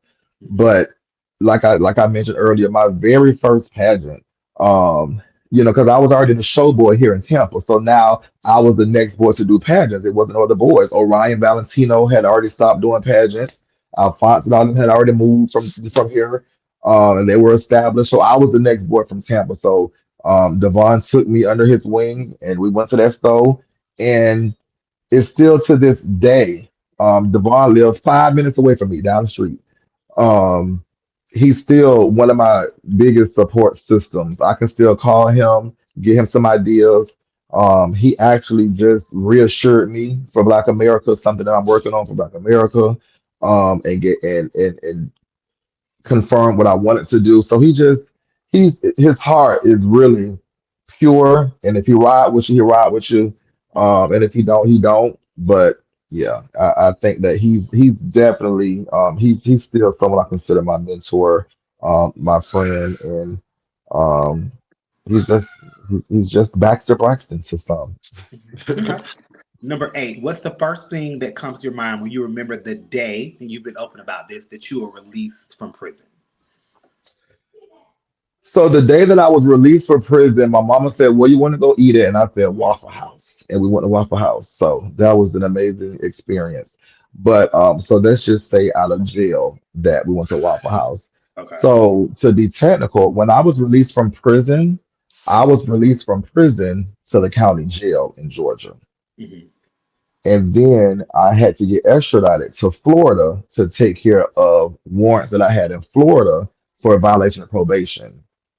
So even getting out of prison, I went to the county jail, stayed there for almost 2 weeks. Florida picked me up, had to go drive in a van to Florida, then stayed in Florida jail for another 2, 3 weeks, and then I was released from there finally. So I still, after getting out of prison, I was still in the jails for like another month after. And then I was finally so it was like that moment was when I hit that pavement, it was like I'm never going back there again. And I know we're supposed to never say never, but I I was so blessed to get out of prison 3 months early for good behavior. And that is what afforded me the opportunity to not miss my daughter's birthday. Now, had I would have been did my whole year and some months, I would have missed Saray's third birthday. So when I got out of jail, I literally had 2 weeks before her third birthday and did a Chuck E. Cheese birthday party, the easiest birthday party you can have for a kid. Um, and I had already told my mom and my ex when I was in prison, they came that first time, and being I was in prison, we could have the face-to-face visits, and I told them not to come back no more because it just hurt me so bad to my heart when they walked out, and I just like my daughter was leaving, and I just couldn't take it. So I just told them, listen, don't come back no more. I just can't take seeing my daughter leaving, and I'm here in prison. So it was something I could never. I couldn't do it no more. Like, and I think having my child, I think that's what helped me. I really don't know where my life would have been if I wouldn't have Saray. Okay. Number 9, what's the first thing that comes to your mind when you think of your current career in advocacy as well as prevention and all the things you do? I love it. Like I never saw myself doing this, but when I would go to the groups that Kyla had, because Kyla actually worked for my company like 8, 9 years ago. So it was just like, hey brother, y'all come to group. I got group, and we would just go there for the numbers so she got her numbers and stuff. And here I am now, 8, 9 years working for the company she worked for, facilitating the same groups that she used to recruit us to come to. So it's a full circle moment, but I really enjoy the work that I do because being in my 40s, I've seen so many, and being in the clubs, like I mentioned at 15, I've seen so many along the way in these past 25 years that have passed, um, just due to the lack of treatment.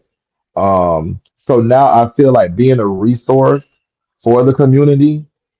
I love that because if any community needs those resources, it's our community.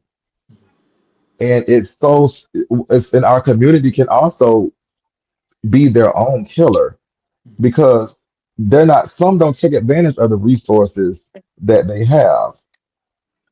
And even at my job, and I get when we're doing these HIV tests and we're delivering these results, it's sensitive information and HIPAA and all of that. And some people just don't want you in their business, especially when you're someone that may have a, be out in the open, or someone may consider you to be a messy person, this person. So are you messy? Like I just and speaking of Baxter Braxton, somebody just told me in the club last night, "Oh, you messy because you hang with Baxter Braxton." They literally just said that last night in the club. Um, so someone called my job and they wanted to get tested, and the receptionist, which she didn't have to do anyway, she should have did it. The reception had just said, "Yes, our tester Alex is in today, so you can come in before 5 p.m." And she said, they said, Alex Kelly, and she said yes, and they said, "Oh no, I can't come there. I know him. I can't come there. Is there another office that I can go to?" And so when she told me that, I was like, wow, okay. But I get it. Some people they just don't want you, in their business, and because who knows what the result may have been. But on the flip side, if you do know me, use me as your resource. Right. Because if that test might have been positive, I could have probably fast tracked you to get you all up in here quick. Make sure you got your stuff right quick, versus just going to another case manager desk. You just sitting there until the order until they get to you. Right. So Gotcha. I want to do a point 9.5 before I do the last one. What's the first thing that comes to your mind when you think of your husband? that's my baby. Like my husband, like that man, like he deserves to be in the spot that he is in, and that is with the most amazing man in the world, me. So Damn. so like he's when me and Brian first started, Brian was my side piece. Brian was I was with Saray's other father. Me and Saray's other father was together. And Brian and I was creeping, messing around for 3 years. And I knew at that point, me and my ex, it was just co-parenting. We had a business together, we had a house together, but that's all it was. It wasn't no love. Like the love was already like fading. The sex life was already like not even there. It would be nights where me and Saray will just be sitting at my mama's house, and I would just want to wait until he fall asleep before we go home, so I can make sure he was asleep because I just didn't want to see him.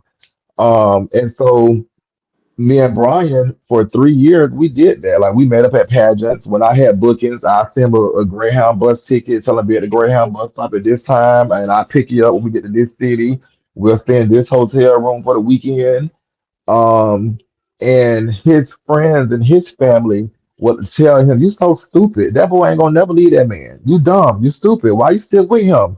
You believe in that? Okay." So that's why at our wedding, our first dance song was "Bump What Your Friends Say" by Fantasia, because that was our real life story. Like our real life story was his family and friends, and I'm sure he had doubts as well at some points because it was like 2.5, almost 3 years.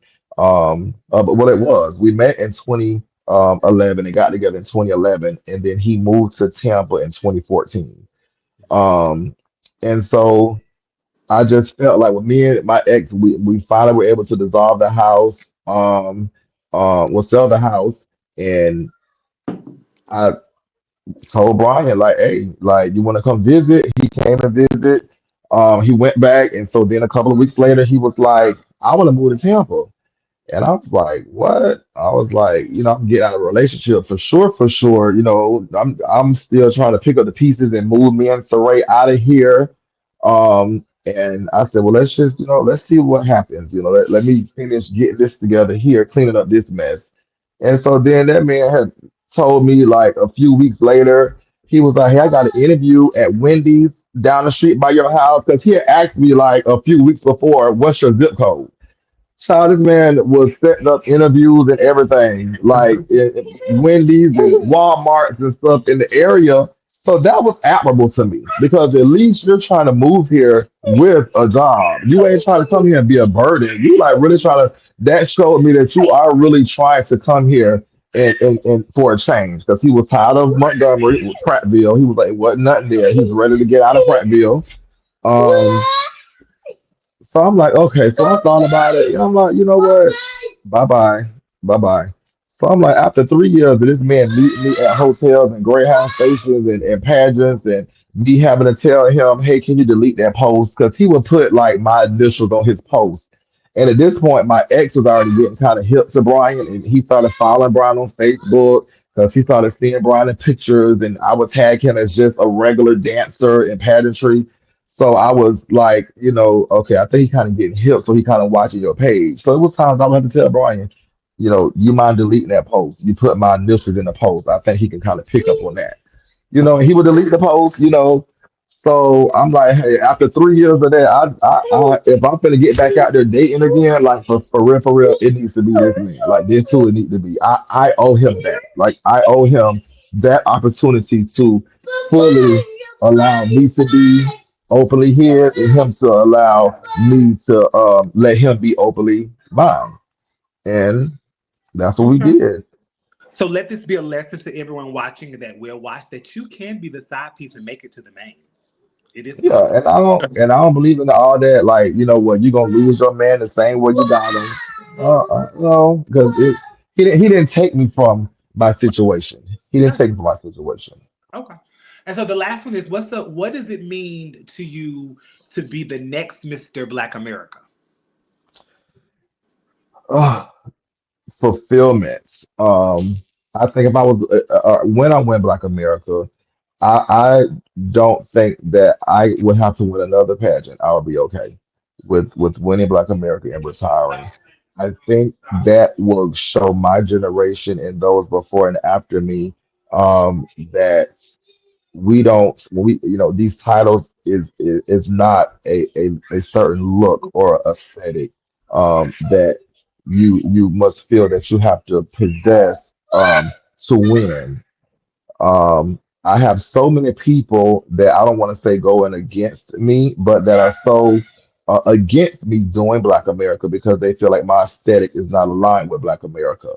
They feel like my aesthetic is aligned with Black Universe. So they're like, why are you going over there? They finna play with you. You're not, you're too extra for Black America. They want you to be boring. They want a gentleman. But your aesthetic is Black Universe.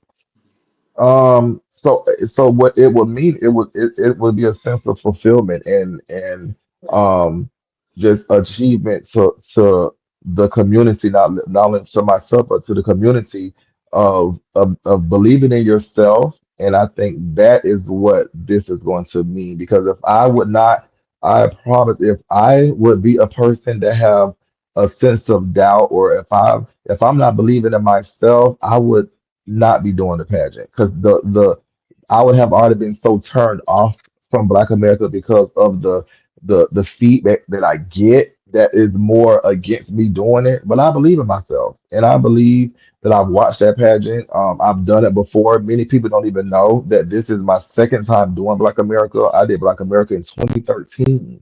Mhm. So it was so long ago that I was really a nobody. So nobody don't even remember me doing Black America. So it's fulfillment, as well. It's kind of like that destiny fulfilled. Like I opened up my national chapter at Black America, so I need to go close that chapter at Black America. Okay. So now that we're back on pageantry drag and all things lavish, let's unpack Mhm. that. So if you know that going to Mr. Black America, there is a certain aesthetic. If you know that when you look at the kings that have come before you the last 45 years, or not 45 because the male started later, so we'll say 30 plus years, you know that there's a Mhm. certain look. You know that there's a certain way or a certain king, man, entertainer that they crown, and you don't necessarily, and I say necessarily because we know that you don't necessarily fit that aesthetic in being who you are. Why do you feel like you should or could or would go break the mold? Because as I mentioned, even with me having my kids, like I go against the grain. You can't tell me that I can't achieve a goal that I set out for myself. Mhm, I can achieve any goal that I set out for myself, and with proper planning, mhm, I'm going to achieve that goal. And so I've planned this package for about 2 years now because I was supposed to do this pageant 2 years ago, and then we got pregnant. And I pressed pause, and then the next year I was supposed to go, and then I quit my job. So and I pretty much kept basically almost the same package. I've changed two categories since the initial um idea of going back to Black America. And I think what many people they have got so caught up on the lavish aesthetic of Amari when it comes into the entertainment, into the shows. But they don't know that when going back to my root, I was just a regular masculine presenting male entertainer on the stage when I compete. So it's not like I don't know how to compete as a typical male entertainer. Do I feel that I have to fully conform to be the next Mr. Black America? No, I don't, because I also see the direction that the system is going. And the direction that the system is going is they are being more receptive to you just being you. They are being more receptive to more fashion forward categories now. They are being more receptive in you winning your pageant and reign how you want to reign as long as you are doing what you're supposed to do within your the guidelines of your contract. Um, and I'm a person. I'm very big on black and white, so I've already gotten the judging criteria and the score sheets and things like that. So I know how to win when, especially I play around. I don't say play around, so I'm using it loosely. But I could go and jump in these little pageants throughout the year. But when it comes to a national pageant, we on a whole nother ball game. And when it comes to black and white, I know what I got to do to fit the guidelines of what's in what on that black and white. Mhm. So So you go in April, and excuse me, I'm sorry, you go in March, March and compete, and look at me, and former. you are following the guidelines, but you're still adding that lavish flavor to it.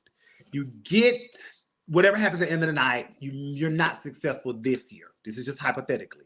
You Hmm. go over your scores, and the reason why is because of that lavish extraness, and they wanted you to be Hmm. this way. Do you come back conform to what they want, or do you keep going until you get it your way?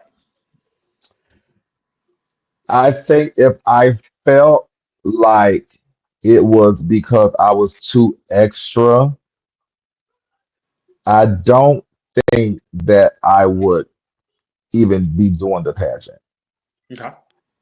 initially. I don't think I would even be going in March if I felt that by chance me being a little too extra is going to cause me the pageant because of the research I've been doing, the studying that I've been doing, um, looking at some of the things that has won previous categories, some of the things that has not won the categories. All that has been taken into consideration. Now, if I do by chance still lose because of a judge may feeling like, I was too extra, then maybe at that point, if the system was to allow that score to ride, then maybe I would be a fit over there. But I would feel that how I feel that if a judge took off the system that I feel Black America is, with the direction I feel Black America is going, I don't feel that that judge's score would stick. I have a question. Mm-hmm. So, like, I think that it will be more of a negative if you change, if you conform and still don't win, right? Because then they may say, you should have brought your natural self. We were waiting on you and you brought someone else. Hmm. So, what Hmm. advice would you give to other males that may have systems that they want to compete in, but they don't feel as though they fit that aesthetic? What advice would you give them? Like they say, unrig the rigging. If you feel that your aesthetic absolutely does not align with the system, then just don't go. I would absolutely don't go. If you are like I don't feel my aesthetic does not align with Black America. I look at some of the formers and I look at some of how they come out. in the openings. And of course, I'm always being compared to Monty St. James. Monty's a former Mr. Black America. Look how Monty returns as a former. You have other formers that put on their costumes and stuff as formers. Um, Not many, but I feel that you just gotta know what to do and where to do it at. That's all. Now, you have your fun during your reign and when you come back as a former. Mhm. But when you going to do the pageant, do what you got to do to win the pageant, Mhm. get in the door, and then you show out. Right. Yeah. Because you went there now. You're right. They can't Beanie can't dethrone me because I'm doing Salsa Santana on the show. So They ain't not just have the contract and we got to fuck. do you? Because you know you've been called this. He's extra. He do too much. He's too flamboyant. Yeah, yeah. How does Armari take that? That has grown into Amari Lavish's aesthetic because that's what really the people book. That's like I'm so night and day. Like Alex and Amari are completely different. Mhm. And I think I've grown into the Amari Lavish character. And when that microphone is out of my hand or when I'm off that stage and I'm closed off or whatever, I'm back to Alex. Like people will think I'm just this feminine gay little boy, like this punk all day, and I'm completely opposite. Right. Like at home, like the clothes that's why I have a separate garage for Amari's clothes. Mhm. The clothes that Amari Lavish wear, I would never wear some of the stuff. Sometimes I laugh at some of the stuff that I put on, but that is this character that I presented to the world, and I get booked more doing wanting the female songs mixed with the Saucy Santana versus me doing Boys the Men, Lay It Down, the So when did the Jodeci. transition happen though? Because I think when I met you, you were Amari Hilton. You were Yeah, more yeah. mass presenting, and then you transitioned. So hmm what do you think? The What brought it on? the money slowed down, the booking slowed down. That character was not really bringing in bookings, so it was almost like, what's the point if I gotta just do pageants to go to do a show at a pageant? But then you got Todrick Hall coming out. You got Big Frida coming out. You had Sissy Nobi coming out. So these songs were coming. Now we have these artists that are coming and making being gay a thing and rapping a thing and music a thing. So it's like, oh, okay, y'all getting into this. Okay. And so now it's other music that we can do on the show now, besides the Boys, the Men, and R. Kelly and Usher. Now what we got Todrick Hall, we got Saucy Santana. And so when I do that, it was like that transition came about really when it came to wanting to work at the clubs here because now the black clubs were gone. So all we had here were the white clubs and Hamburger Mary's. Well, Hamburger Mary's wasn't finna book me doing Boys and Men. Hamburger Mary's wasn't finna book me doing Trey Songz, The Neighbors Know My Name. They weren't booking that. Yeah. So when Kamarion moves here, and baby, I'm born and raised here. You just brought your little happy-go-lucky ass from Alabama, but you stand booked at Hamburger Mary's. Why? Because he's cartwheeling, flipping, splitting, all the work me down, down, and all that, songs. And that was keeping him booked. I'm over here with a calendar free for the whole month. Mhm. So Kamarkian was actually the one that got me to cross over when it came to my music. Because like when they mentioned Amari Hilton, baby, I was naked on the show. I rap, trick daddy, anybody want to motherfucking die. Like that was my aesthetic on the show. I didn't get into all the that stuff until my husband was like, babe, this is what the money is. You need to be more diverse. He was sending me, I didn't know who Todrick Hall was. Brian was sending me Todrick Hall song, listen to this we need to do this, and da da da. And baby, once I got into the Todrick in the Santana, Hamburger Mary's, Desiree DeMornay was booked at Mary's. I mean, she was a show director at Hamburger Mary's. She said, okay, I'm gonna start putting you on brunches.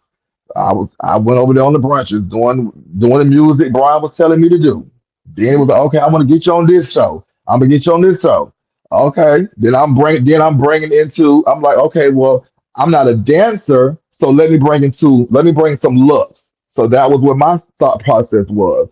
I can do an upbeat tune, and that's what people they get that confused. You can just because you're doing an upbeat number don't mean you gotta dance. I could put on Yeah. a whole look and do a number that's an up tempo number, and I ain't got to get the cartwheeling, flipping, and splitting. So I'm going to still do what works for me. So then I think when I brought that aspect to Amari Lavish, then I think that's where I found my niche. So I just went ahead and stayed in that lane. Let me bring some looks and let me do y'all kind of music that y'all want, and then that's when the book started coming. And Why so do I you said, think okay, it's well, this so? where we got to stay. Why do you think it's such an issue? In this is always a topic, especially when we have a male lead on. Why do you think it's such an issue for male leads to be masculine presented, and when they are feminine or flamboyant or extra, or they are the ones with the cha-cha heels, which you do wear, or the cat suits, which you do wear, they're looking more feminine than their queens? Why do you think that has become such an issue? Because that's just not the norm. Mhm, It's not the norm. That when we go into the traditional male lead, mhm, it's they want a male lead where was presenting male presenting entertainers. So it's now how are you calling yourself a male lead and you with cha-cha heels on and cat suits, mhm, you know? Um, so I think that's just the trajectory of this of the whole what is a male lead, how a male lead should look, what we should wear. And so if we all just keep wearing the same thing, we all look the same, then where's our individuality? mhm, So just because I stand in my cha-cha heels and I put on a cat suit, that don't take away that I'm still a male. mhm, That don't mean that I'm not a king or I can't still go and win a Mr. pageant and then put my shit on when it's time to perform because now this is what's gonna get y'all out y'all seat to bring me a dollar or two, then that's what I got to do. So I look at this as work. Like and I said, it's just a costume for me. It be times where I want to just do me a good old Trey Songz number or something, but I'm like, this not what they want from me. mhm. Babe, bring me them heels out. Go get the tutu. And he'll tell you, I be like that sometimes. Sometimes I want to just be the Amari Hilton. I may hear, one of my the male songs, Drew Hill. And I may feel that, but I know this ain't what they booked me for. This ain't what they want to hear. This they're gonna be disappointed. So let me go to the lavish side of the closet because I still got my Hilton side of the closet, but let me go to the lavish side of the closet because this is what they want tonight. Have you ever been faced with a promoter and or a queen asking you to tone it down? I haven't. Okay. So I what actually I happens? haven't. What happens if you're ever faced with that? Let's just say when you win in March, and maybe I'm just hypothetically, maybe Benny says, and or your queen says, we need you to tone it down a little bit this year. What's your rebuttal? Mhm. I honestly I don't have to compliment my queen. I have no problem with that Okay. because we're a duo. Like my aesthetic is my aesthetic as a solo artist. Okay. That's my aesthetic. I'm a solo artist. I'm not in a group. But when I am now in a group, I don't have to be the Michelle. I mean, I don't have to be the Beyonce of the group. Right. I'm okay with and I think it's all about how it's being presented to me as well. Like that's but as long as it's not a you got to do this or in a reprimanding manner. But no, if it's something really that's just fluid, I'm a-okay with it because when I'm in a group, as a duo, I don't want either one of us to outshine each other. I don't compete against my queens. I don't want to outshine them. Now I'm at a point in my career in my closet to where now bitch, you're not gonna outshine me. Now let's keep it cute. Now, if you Okay. try to outshine me, let me go ahead and go a little deep in the closet. But no, but let's compliment each other. I'm all for it. I'm all because I still do believe in a king and a queen. I believe in that. What do you think the state of male lead is going? Is it going up? Is it taking a back seat? Is it just all over the place from your lens? I think it's all over the place because I think a lot of male leads is just monkey see, monkey do. I think it's all over the place. I think that it's the younger generation. They're only being told what to do because of what their mentor is telling them what to do. And I'm opposite. Like I tell my people, do what you want to do. Now let me just critique what you're doing. Because I don't need you to follow in my footsteps. I don't need you to put on what I would wear. I want you to still do what you want to do. Wear what you want to wear. What songs are you looking into? What songs are you listening to? Now let me just critique and fix what you come up with. But I don't need another Amari Lavish, so I don't need you in my closet or wearing what I would wear. So I think that it's just all over the place because everybody want to be this person and be that person and not just be themselves. Sometimes you can look at and I'll just use royalty because I've told him this before. You can look at royalty and you can tell Devon was his daddy because you could just look at what he would wear and wear the capes and stuff, and we know that was Devon. So you can just say, oh, yeah, Devon helped him. You can see that's his inspiration, which is not a bad thing at all. But I also want to just be able to have a person come up with your own legacy. Like what's your aesthetic? What do maybe you can come up with something different that nobody else thought of. Right. Okay. You're not afraid of typing, and you're definitely not afraid of the live button. What do you have to say to those that may say he is such a sore loser that he goes straight to Facebook and is going off about not winning or how he felt he was treated or judged unfairly? What's your response to that? My response is that was like a crock of bullshit because that like the only time I went live after the pageant was Naptown. And it was so like so now I'm just this sore loser, and it's crazy how that is what I was labeled as. And not one time did I complain about losing. Not one time on my live did I say I was upset about losing. I won the pageant. I won that pageant. Ray Charles saw that I won the pageant. My live was about the judges, the score sheets. That was what my entire live was about. Was how it does us in just, and it's unfair to us as contestants that are spending these thousands of dollars at the hands of these seven judges, and then it's okay for them to write what they want to write down, put whatever score they want to write down, pass it to a tabulator. It goes into the computer, and nobody is fact checking this stuff. Nobody's looking over this stuff. Nobody's saying, no, you can't take off of this. No, this isn't like that's not fair. And that's what my live was about. I've never went live because I've lost a pageant and I'm just, oh, I'm not that nobody could never pull up a live that I went live, just me losing. Baby, it took me 7 times to win my first pageant. So losing is not something that I'm a stranger to. I know how to win better than I know how to lose, but I do know how to lose gracefully as long as it's fair. And as long as I'm spending my money, you can't tell me that I can't go live and talk about my experience and show the unfairness of systems at the expense of these judges telling me what or telling us, because I speak for the people too, telling us what we should wear, what we should have done, what color would have been better with this garment. Like, no. Mhm.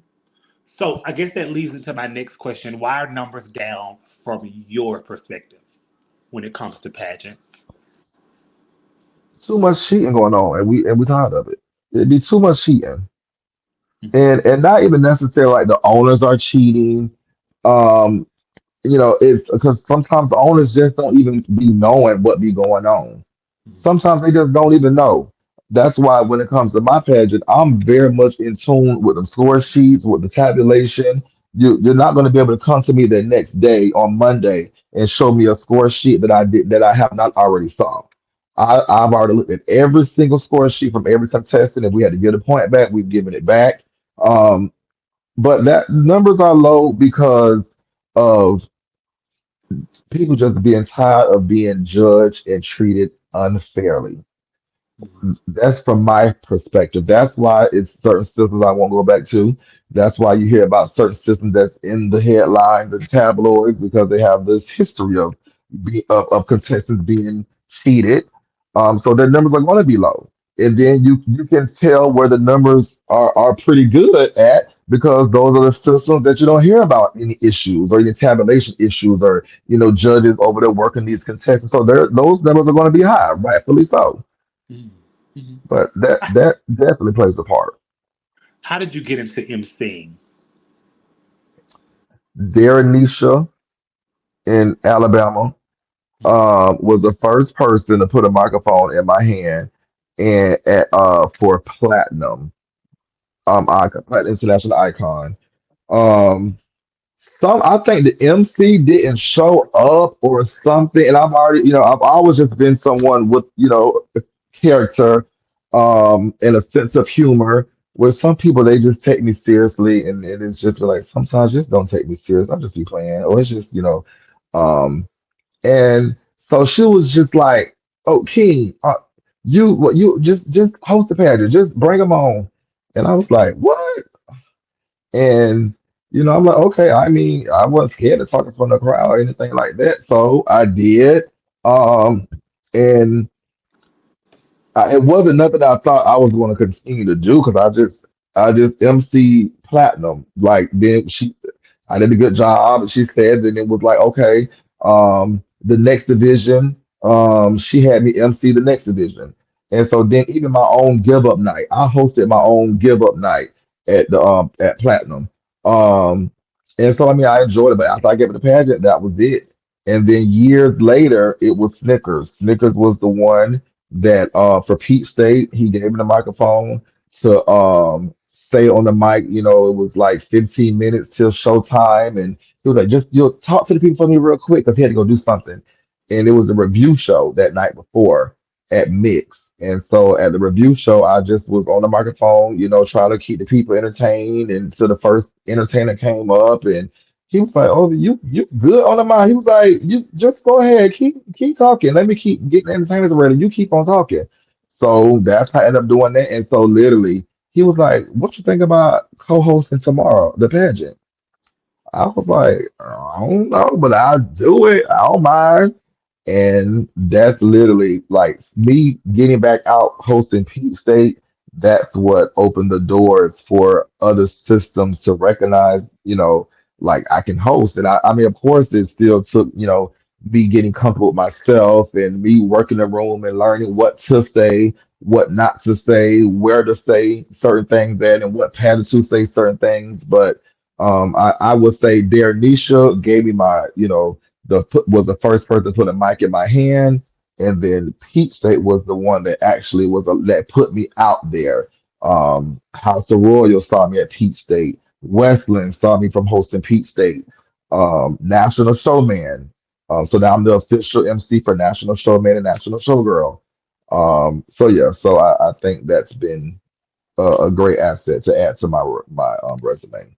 What's one piece of advice that you would give someone that's going to watch this, male lead specifically, that wants to enter into the art form?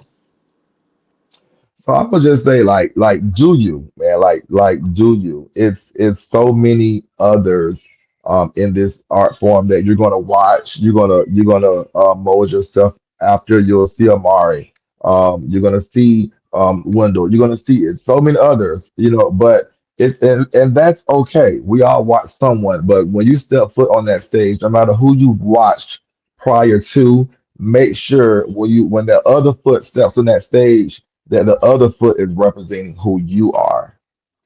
As that first step forward is those that have come before you that you've watched, and that second foot on that stage, that's going to be you. Make that second foot be okay.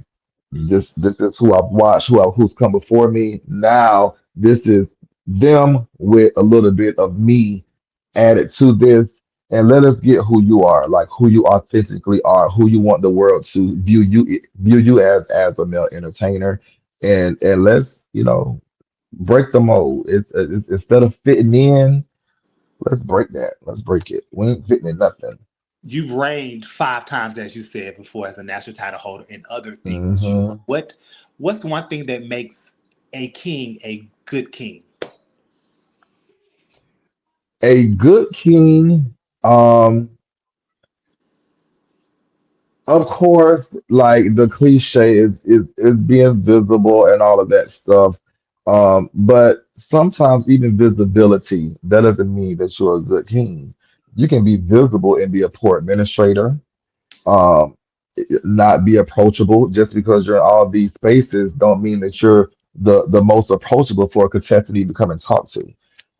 So I don't even believe that it's just being visible. I believe that it's your attitude. It makes who you are as a great king. Being an administrator for the system makes you a great king. It's to me, it's not about how many contestants that you brought that makes you a good king. You can have the most contestants, but that don't mean that you brought them all. That don't mean that they're all there because of you. Mhm. Um, and as a good king, I would say would be setting yourself up within that system to work beyond your reign. Mm, That's going to be a reflection of your reign and who you are as a king as well. mhm. Of everything that you won, which one system would you do it over again because you loved it so much? Duval, Okay. and that's not even my national. So I would say Duval. Now we would have to speak on the five nationals would be um it would be Sweetheart. Oh, okay. It would be Okay. Sweetheart. Yeah, yeah. Sweetheart and Westland like tied, but I had a rough reign with Westland. Like Westland was a hard system to reign for. But Sweetheart for sure. Is there anyone in particular that you say, I probably would never have done it once you won? Like after I won, After you um, reigned and you saw how it was, maybe, you know what, I probably would have never done this had I known what I know now. mm-mm. Okay. I don't Or know. you just don't want to say? I don't know. I don't think that it was anything after that would have made me kind of feel like I wish I wouldn't have won that. Okay. I don't, yeah, I don't, I mean, maybe not really go back to as often. I would say would be North America would be the one that I wouldn't really put too much effort into going back. Okay. And maybe it's like my anniversaries, You but I'm you're, glad that I won.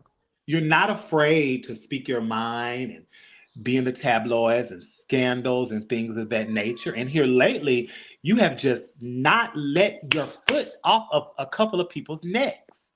What's up with that? When will Amari let it go when it comes to Chosen and Ricky Braxton? Never. I never. And why is Um, that? I, um, because I think in pageantry, I've been reigning every year since 2014. Mhm. So it's always been for the last 11 years, you're reigning, you're a king, you can't do this, you can't say that. And now, as a almost 42-year-old man, I don't give a fuck about that. Now, this is about my respect as a man, not as a king, not as a title holder. And they both have disrespected me as a man. They've disrespected me personally. If it was on some pageant dumb shit, I wouldn't even care. It'd just be child love, Facebook, beef or pageant drama, and that be that. But Ricky and Chosen, they disrespected me personally and when it comes to my everyday lifestyle as a man and as a father, and that ain't no excuse in that. And so there, I'm gonna be on their neck until until So there's no conversation, there's no apology, there's no it's anything. not even needed. I just saw Chosen last night at the club and tapped him on his shoulders, and I tapped him on his shoulders to let him know, keep my daughter name out your mouth. And he looked at me and kept on walking. Cause see, I keep it cute and on mute at these pageants, which a lot of times that's where I see Chosen at. See, I still haven't seen Ricky Braxton. I still haven't ran into Ricky. But when I've seen Chosen, it's been at these pageants. One thing I'm not going to do is I'm not going to take food out my kid's mouth. So when I'm at work, you're gonna really get the passes because a lot of these are recurring bookings and gigs for me. Last night we was at the club, the Eagle, or whatever. I don't give a good goddamn about being banned at no Eagle. I don't work there. I ain't on their payroll. Ain't never been booked there. So if we would have got into it, we would have got into it, and I would have cared. They would have banned me or whatever. I don't care. I don't never got to come at no Eagle. And that's what happened to seeing Chosen at finally off site from a pageant. And I tapped little mama on her shoulders and told her to keep my daughter name out your mouth. Because I'm not, I'm people know me from Facebook, but I'm just not no Facebook rapper. I'm not a keyboard, gangster, whatever they call them. That's not me. I'm me in real life. Okay. And about my respect, and especially with Chosen having my daughter's name in his mouth, I don't play that. Okay. So you wanted to address that. You got it. That's the last of it, or what happened? No, people asked me wanted to address it. And I was only going to address it once for the questions that were asking about the chosen situation. But yeah, I was because honestly, I was done with the chosen situation after it happened. I was ready to move forward with just us being in the same space. And hey, he only gave me half of the money. This you the deductible was $1,000. You felt that you only should have gave me 500. Okay, whatever. I was supposed to beat your ass then about the 500, but the community came together and put the other 500 together and sent it to me on his behalf, which they didn't have to do that, but they did, and it was much appreciated. But I still felt like, that was your responsibility. I didn't say you put no rugs in my washing machine, but you going around here still mentioning to people here a few months ago, well, his daughter told me that that happened before anyway. So why are we still on this? Mm. And why you still telling people in my friend circle, like they're not gonna come and tell me that you at the Marquette talking about Saray said it happened before anyway. So now it's time for me to tap you. Because now I don't let it go, Mhm. moved on, and you still, but see, that's what people don't see. They just know I'm the one that's, but y'all don't know, y'all don't hear. You the one still talking about it in the club that I'm not even there, and you the one talking about it in the club about what Saray told you happened allegedly. Because my laundry room has never been flooded. My AC room flooded, not my laundry room. Okay. So yeah, so that was why with Chosen it and Ricky that reconciliation it's never happening. Never happening. So The so door has been open for him basically, before. what I'm hearing you saying is that it's a lot of things that people can do and or say, but when it comes to you as a man and as a head of a household and as a father, Absolutely. okay, so the disrespect is okay. Well, we And just they wanted to both crossed address. that line. I know you Even Ricky wanted brought to. my kids up as well too.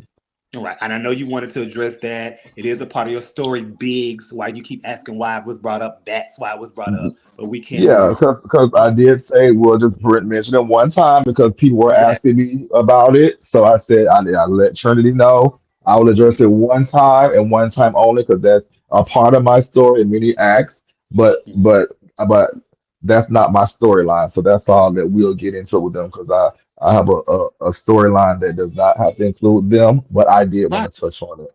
Right. Thank you for that. Give us your four male leads on your Mount Rushmore. My husband, Kamari Lavish, he is like an amazing entertainer. I watch him record him, he performs, and I sometimes I be in awe just watching him perform. And I lay next to this man every night and be like, "You are so talented." Mm-hmm. So definitely Kamari Lavish. Same thing with my best friend, Katravion. When he's preparing for like US of A in the pet, I always tell him like talent should be the last thing we should be concerned about. Like you are talented. We should not be concerned when it comes to you and talent at US of A. Like that's you. Like he's so talented as well. And I just tell him, I tell him and Katravion, like I'm gonna live through them two for Confidential. I would never do Continental, but I'm like, y'all are gonna be my Continental boys. Y'all can go and win that. Mm-hmm. Um, when it comes to the whole aesthetic, swimsuit, the body, the talents, all of that. Also a male lead that I enjoy. Um, it's crazy, like when it comes to male leads, like So who these are the four that you look up to, that you would say are the overall male leads for you. So two more. um oh okay that I look up to. Yeah, Oh, your Mount Rushmore. oh, I thought that meant like my favorite Uh-uh. male entertainers. What's my Rushmore? So the Mount Rushmore are the greatest. Who do you feel is the greatest? Now I heard you Yeah, mention yeah, earlier yeah, that yeah, you looked yeah, up to yeah. Alphonse Okay, and okay, DeAndre. So would you put them on okay. there? So the Mount Rushmore. Okay, I was right. I was like, maybe I didn't really understand the question. I mean, I just got a high school diploma, so I remember I needed a master's degree for that one. Yeah. Okay. Go. So. Absolutely. So if we're looking into that aspect, I would still definitely keep Kamarion. I would definitely still keep Marcus because they do inspire me in many different ways. Okay. And then as Alphonse, because he was someone that definitely inspired me early on. Um and molded my aesthetic early on. And then lastly, um I'm I would have to say, I mean, I would put Monty in there only because the community has forced me like to pay attention to him. The and Yeah. and they be so shocked when I tell them like Monty was not like an idol of mine. Monty was not even one that I would look at and be like, oh yeah, it was him. Like I didn't even know who Monty was. To be honest, I got my love for feathers from Tommy Ross. It wasn't even Monty. Mhm. But everyone kept mentioning Monty, Monty, Monty. So that's what made me like, well, who is this? Like, and I would start like, looking at him and like, oh, okay, like, got you. And I would start seeing like, okay, well, yeah, if he did do this, then okay, so it's okay if I do it too. Then okay, so he done already did this. Mhm. So yeah, so I will still like, would pay respect to him, because although it was earlier, like before I was really like into who Monty was, I do still would say that, give him the respect of him opening up those doors. Mhm. What newcomer male do you see a long future for? Just one. Um, A long successful future, should I say? I would say one male newcomer.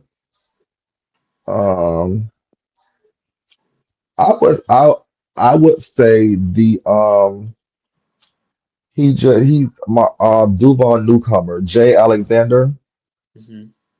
Um I really enjoy him. I really enjoy, and he's so low key, so I do um enjoy him because he's someone that I see out there. And like a lot of like newcomers, like males, I don't really know a lot of them. Like I don't really have a lot of newcomer males that I even like really talk to or maybe like reach out to really, and there's so many out there. Like it's so many, like even girls, but I just know Jay is someone who I do see, out there. It would have been Excel, Ayo Santi. I mean Excel Ayo, um, Santiago, but he stepped up now. But like he would have been like my as a newcomer, like for sure that He definitely could like sit in your list.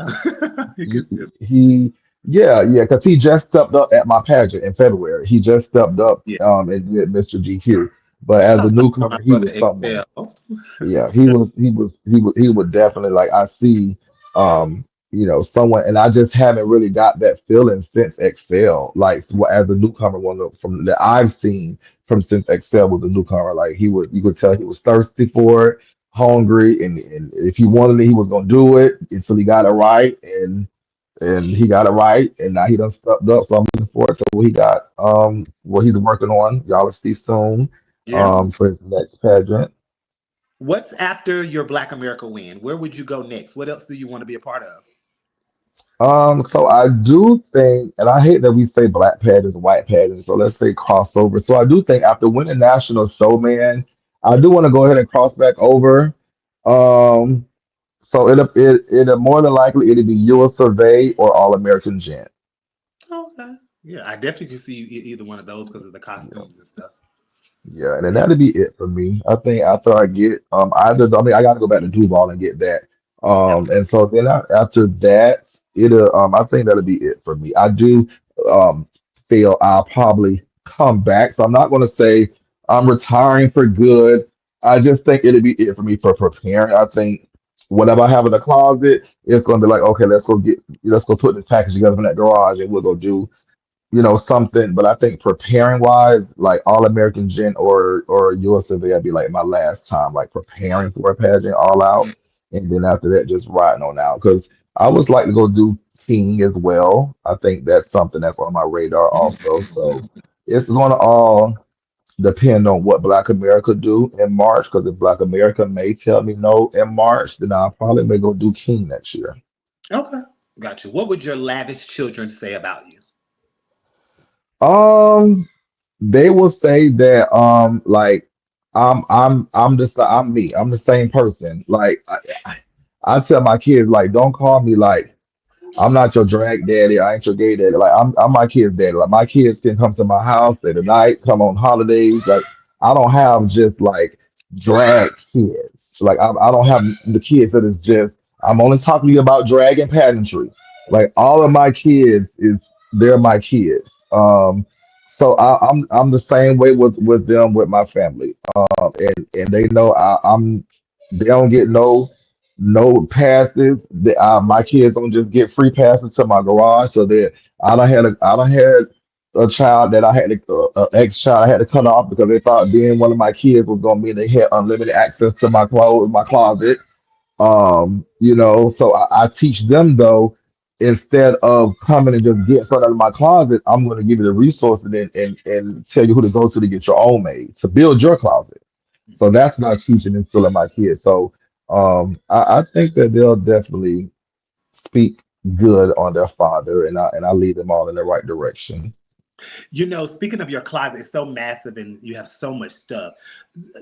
Not to kill you off or anything of that nature, but what happens to your things should something happen to you? Because I've heard stories, I don't know how true this is, but certain girls that had elaborate closets, their stuff was burned when they're passed, or their stuff was given down, split up. What happens to Amari Lavish's things if something were to happen to him prematurely? Um, oh, sorry, he's a demore. I think Brian has asked me this before because we had went through all that whole stuff like with Tanisha Cassidy when she passed. I mean, so one day he just asked me, right? He was like, "Well, babe, what would you want me to do with your stuff if you were to leave before me?" And I told him, just keep it. I said keep it until you decide like who would get what. Like it's Brian would know. Like he'll know who he would want to give my stuff to. I don't want to really pinpoint and say, well, yeah, you give this to this child, give this to this child, because I don't want one to feel more entitled than the other. Um, but I think that I'm leaving it into Brian's hands to decide, who would you feel, with Amari's stuff, I want you to have his stuff. I want you to carry this because, like, when my daughter Anastasia passed, I had all of her drag here at my house because I actually went to Las Vegas and when she passed and got her stuff, and we had her stuff here and all this stuff. So I actually like I started giving her drag to like her kids that I knew, here, I want you to have this of hers.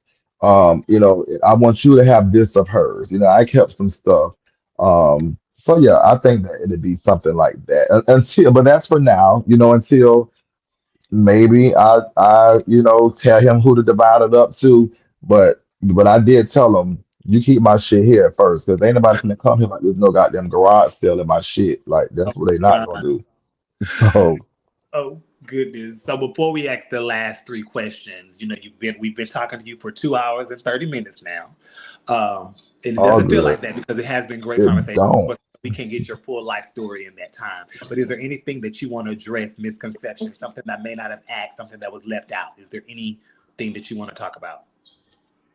I think the biggest misconception of me is like I'm just this mean person, this like person that's just so hard to get along with, and I'm told over and over again when people meet me in person, like, you are not the person I thought you was. Oh my God, like you cool as fuck. Like, and so I'm not that person. Now, do I have, you know, a shield, you know, over this exterior? I do, because I've let that shield down quite a few times, and by me letting that shield down, I've been taken advantage of. I've been hurt.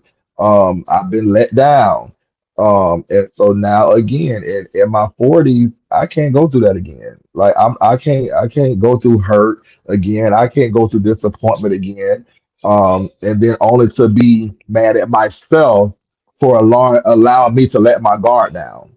So yeah, I am gonna have, maybe that demeanor of this don't play with me at first.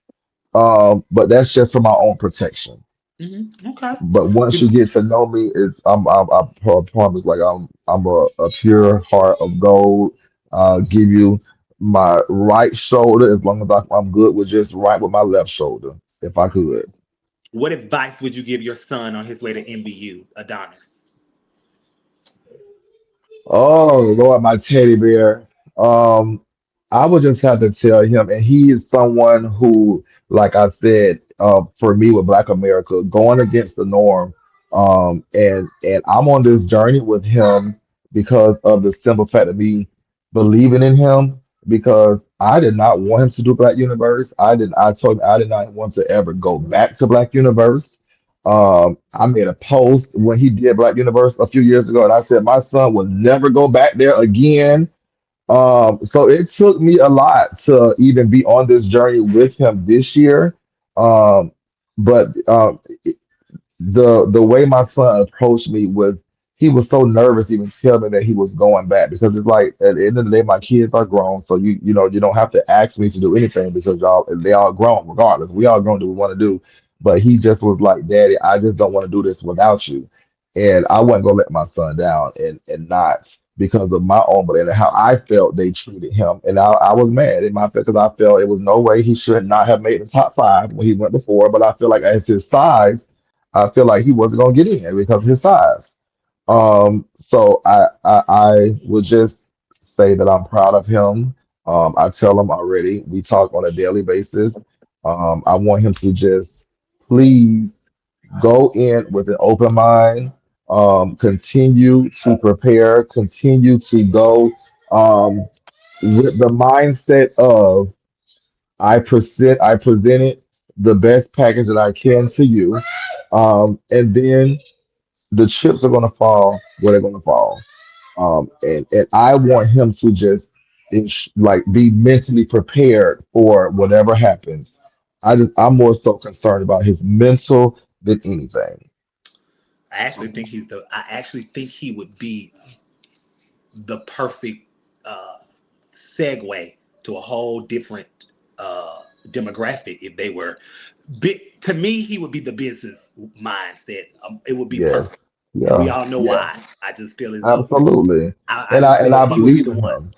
I believe in But him that's the moral so of the so story. He much. still got to win. Yeah, And right, this right. is Yeah, why. it's like he still got to win, and because I don't, we're not speaking like any cheat or anything like that. He got to win, but it's with any pageant, it's a gamble, and we know how we with any pageant we hear, whose year it may be, whose time it may be. So I just want him to not listen to all the chitter chatter, and that's what I've had to tell him before. Stop listening to what the who the year it is. Don't none of us know who year it is. It was supposed to be whoever year before, and it wasn't a year. So it can be your year, but stop listening to that. Do you? And that's what I said. Do what you do. And I've told him to stop putting everybody in your business. Everybody don't got to know what you're working on because everybody ain't team you. At Some people all. are just trying to be team you so they can go tell team them what you're doing. Hmm. Right. So, but I'm excited for Listening. him. I hope so too. Because then I tell you, and not just because he's my son, but my son's stuff is absolutely amazing for this pageant. And I see the blood, Hmm. sweat, and literally the tears because he's broke down a few. So I've seen this in this package that this man has um come up with on his own. Now, like, has do he show me stuff, get my advice? Yes, but this package is all Adonis Lavish Dickerson. It's all him. All right. Well, shouts out to Adonis and Mhm, at the end of the month, at the beginning of the month. Amari, any regrets? mhm. Anything you would do over, would not do again when you look back over your life? No, I tend to not like focus on the things that that have negatively impacted me because all of those things are what shaped and molded me into the man that I am today.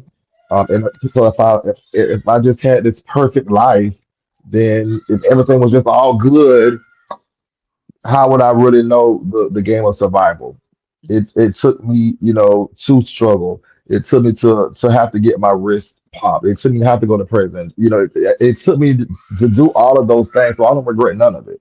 So Mhm. that's what made me be able to be the God fearing man that I am today. That's really on the straight and narrow. Okay. One word, no definition needed, but one word to describe your life as a whole. Mm, one word. Um,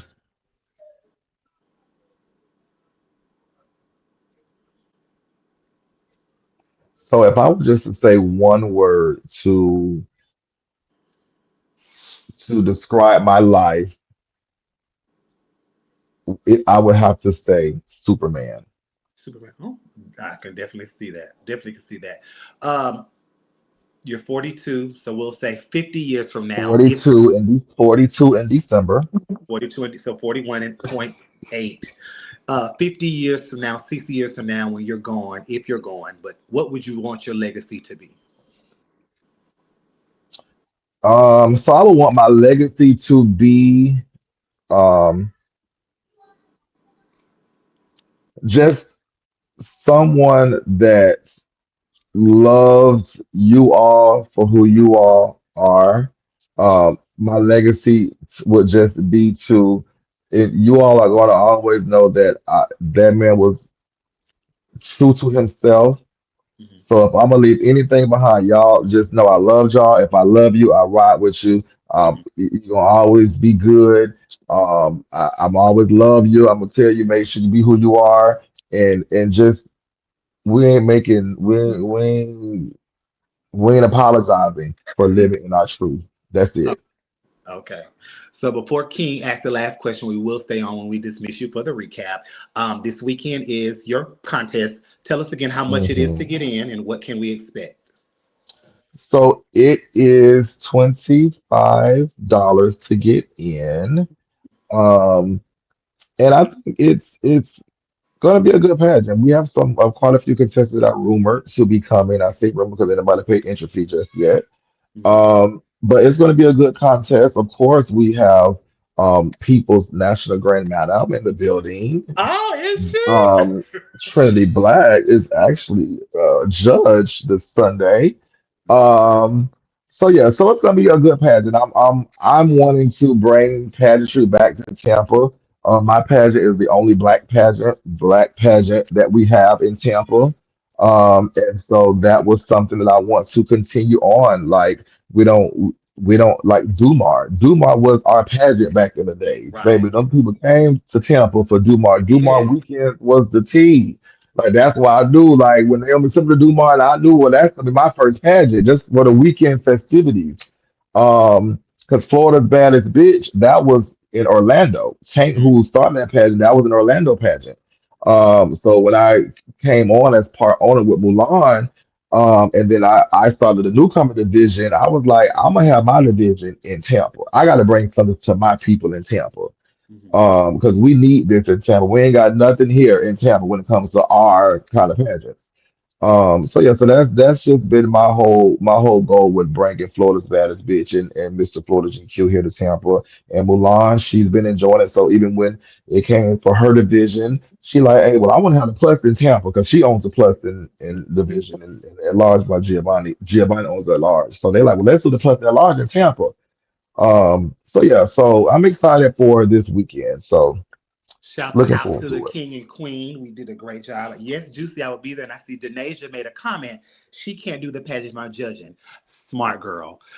King, we're going to go ahead with the nugget of the Oh, night. I can't do the president. She judging the nature. Y'all hush. You know, we wouldn't have any issues with any of that. You're a Smart girl. former, so you already know. Not smart girl. No, they know we. I look at every judge score sheets or nothing. But I get that with Baxter. It was a contestant. I was like, I can't do the pageant. Baxter's judging.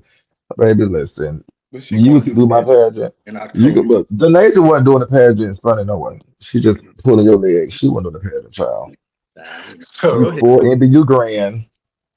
so Amari, They thank you judging so over there. much. Okay. You So judging over thank you there. And she so a much former for anyway. Sorry, joining us brother. tonight. Thank you so much for joining us tonight. And I'm Hmm. sure you already know that we ask all of our guests to leave us and the viewers with a nugget, something that you have taken with you through your journey that someone else can maybe use in theirs. Oh, yeah. I think I've said it so much. I done got repetitive like that, but that's literally what I've taken through my journey is to just be yourself. Like, don't be a carbon copy of anyone else. It's okay to be inspired by. But there's only one Wendell. There's only one Trinity Black. There's only one Amari. So we don't need any more carbon copies. Just be who you are. Make sure you find yourself because we can at times lose ourselves in this industry, in this art form. We can lose ourselves because we're so busy, putting others are so busy forced in our face where look at this person, watch this person, look at this person.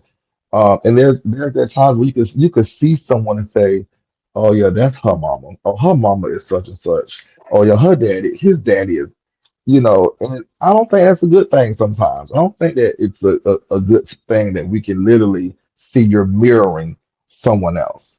Hmm. So I would definitely just say just to leave them with that nugget. And I created my own lane, and at this point, I ain't switching lanes. It took me years to create this lane that I paved the way for myself. No one didn't create this lane that I created for myself, and no one can take credibility for that lane. Right. I went through the backlash and the negative feedback of the lane that I've created for myself because some it works and some feel like it doesn't work for me. Um, but the book can say otherwise. So yeah, as long as you stay true to yourself, you won't be disappointed. I do feel you're only going to be disappointed when you do start to conform, Mhm. and it don't. And when you conform and you fail, you really should be disappointed at that point. Right. Okay.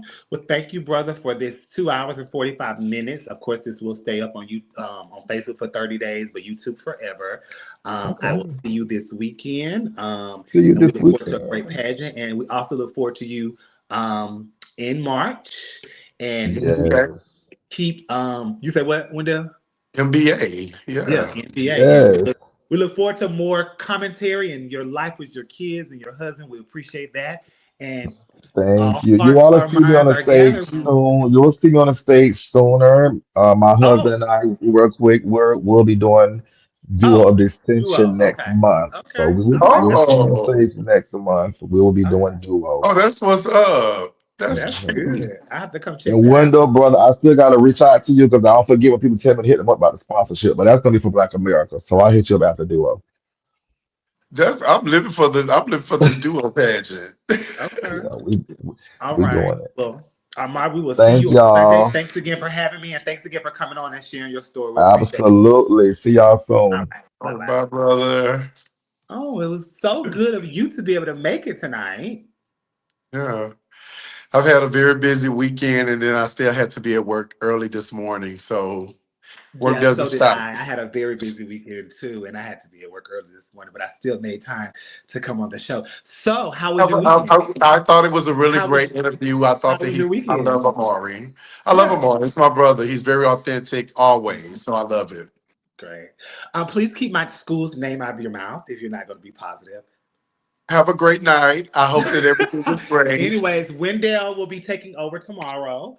He has his guest, Julian Jackson, will be coming on at 7 p.m. Central Standard Time. So make sure you are tuning in to the designer to all the stars on tomorrow. We're having for an hour. And other than that, thank you all for supporting. Like I said, we will be doubling, maybe tripling these up so we can get through the 40. But yeah, thanks for everything, guys. And Wendell, we will see you on tomorrow. Bye. Bye.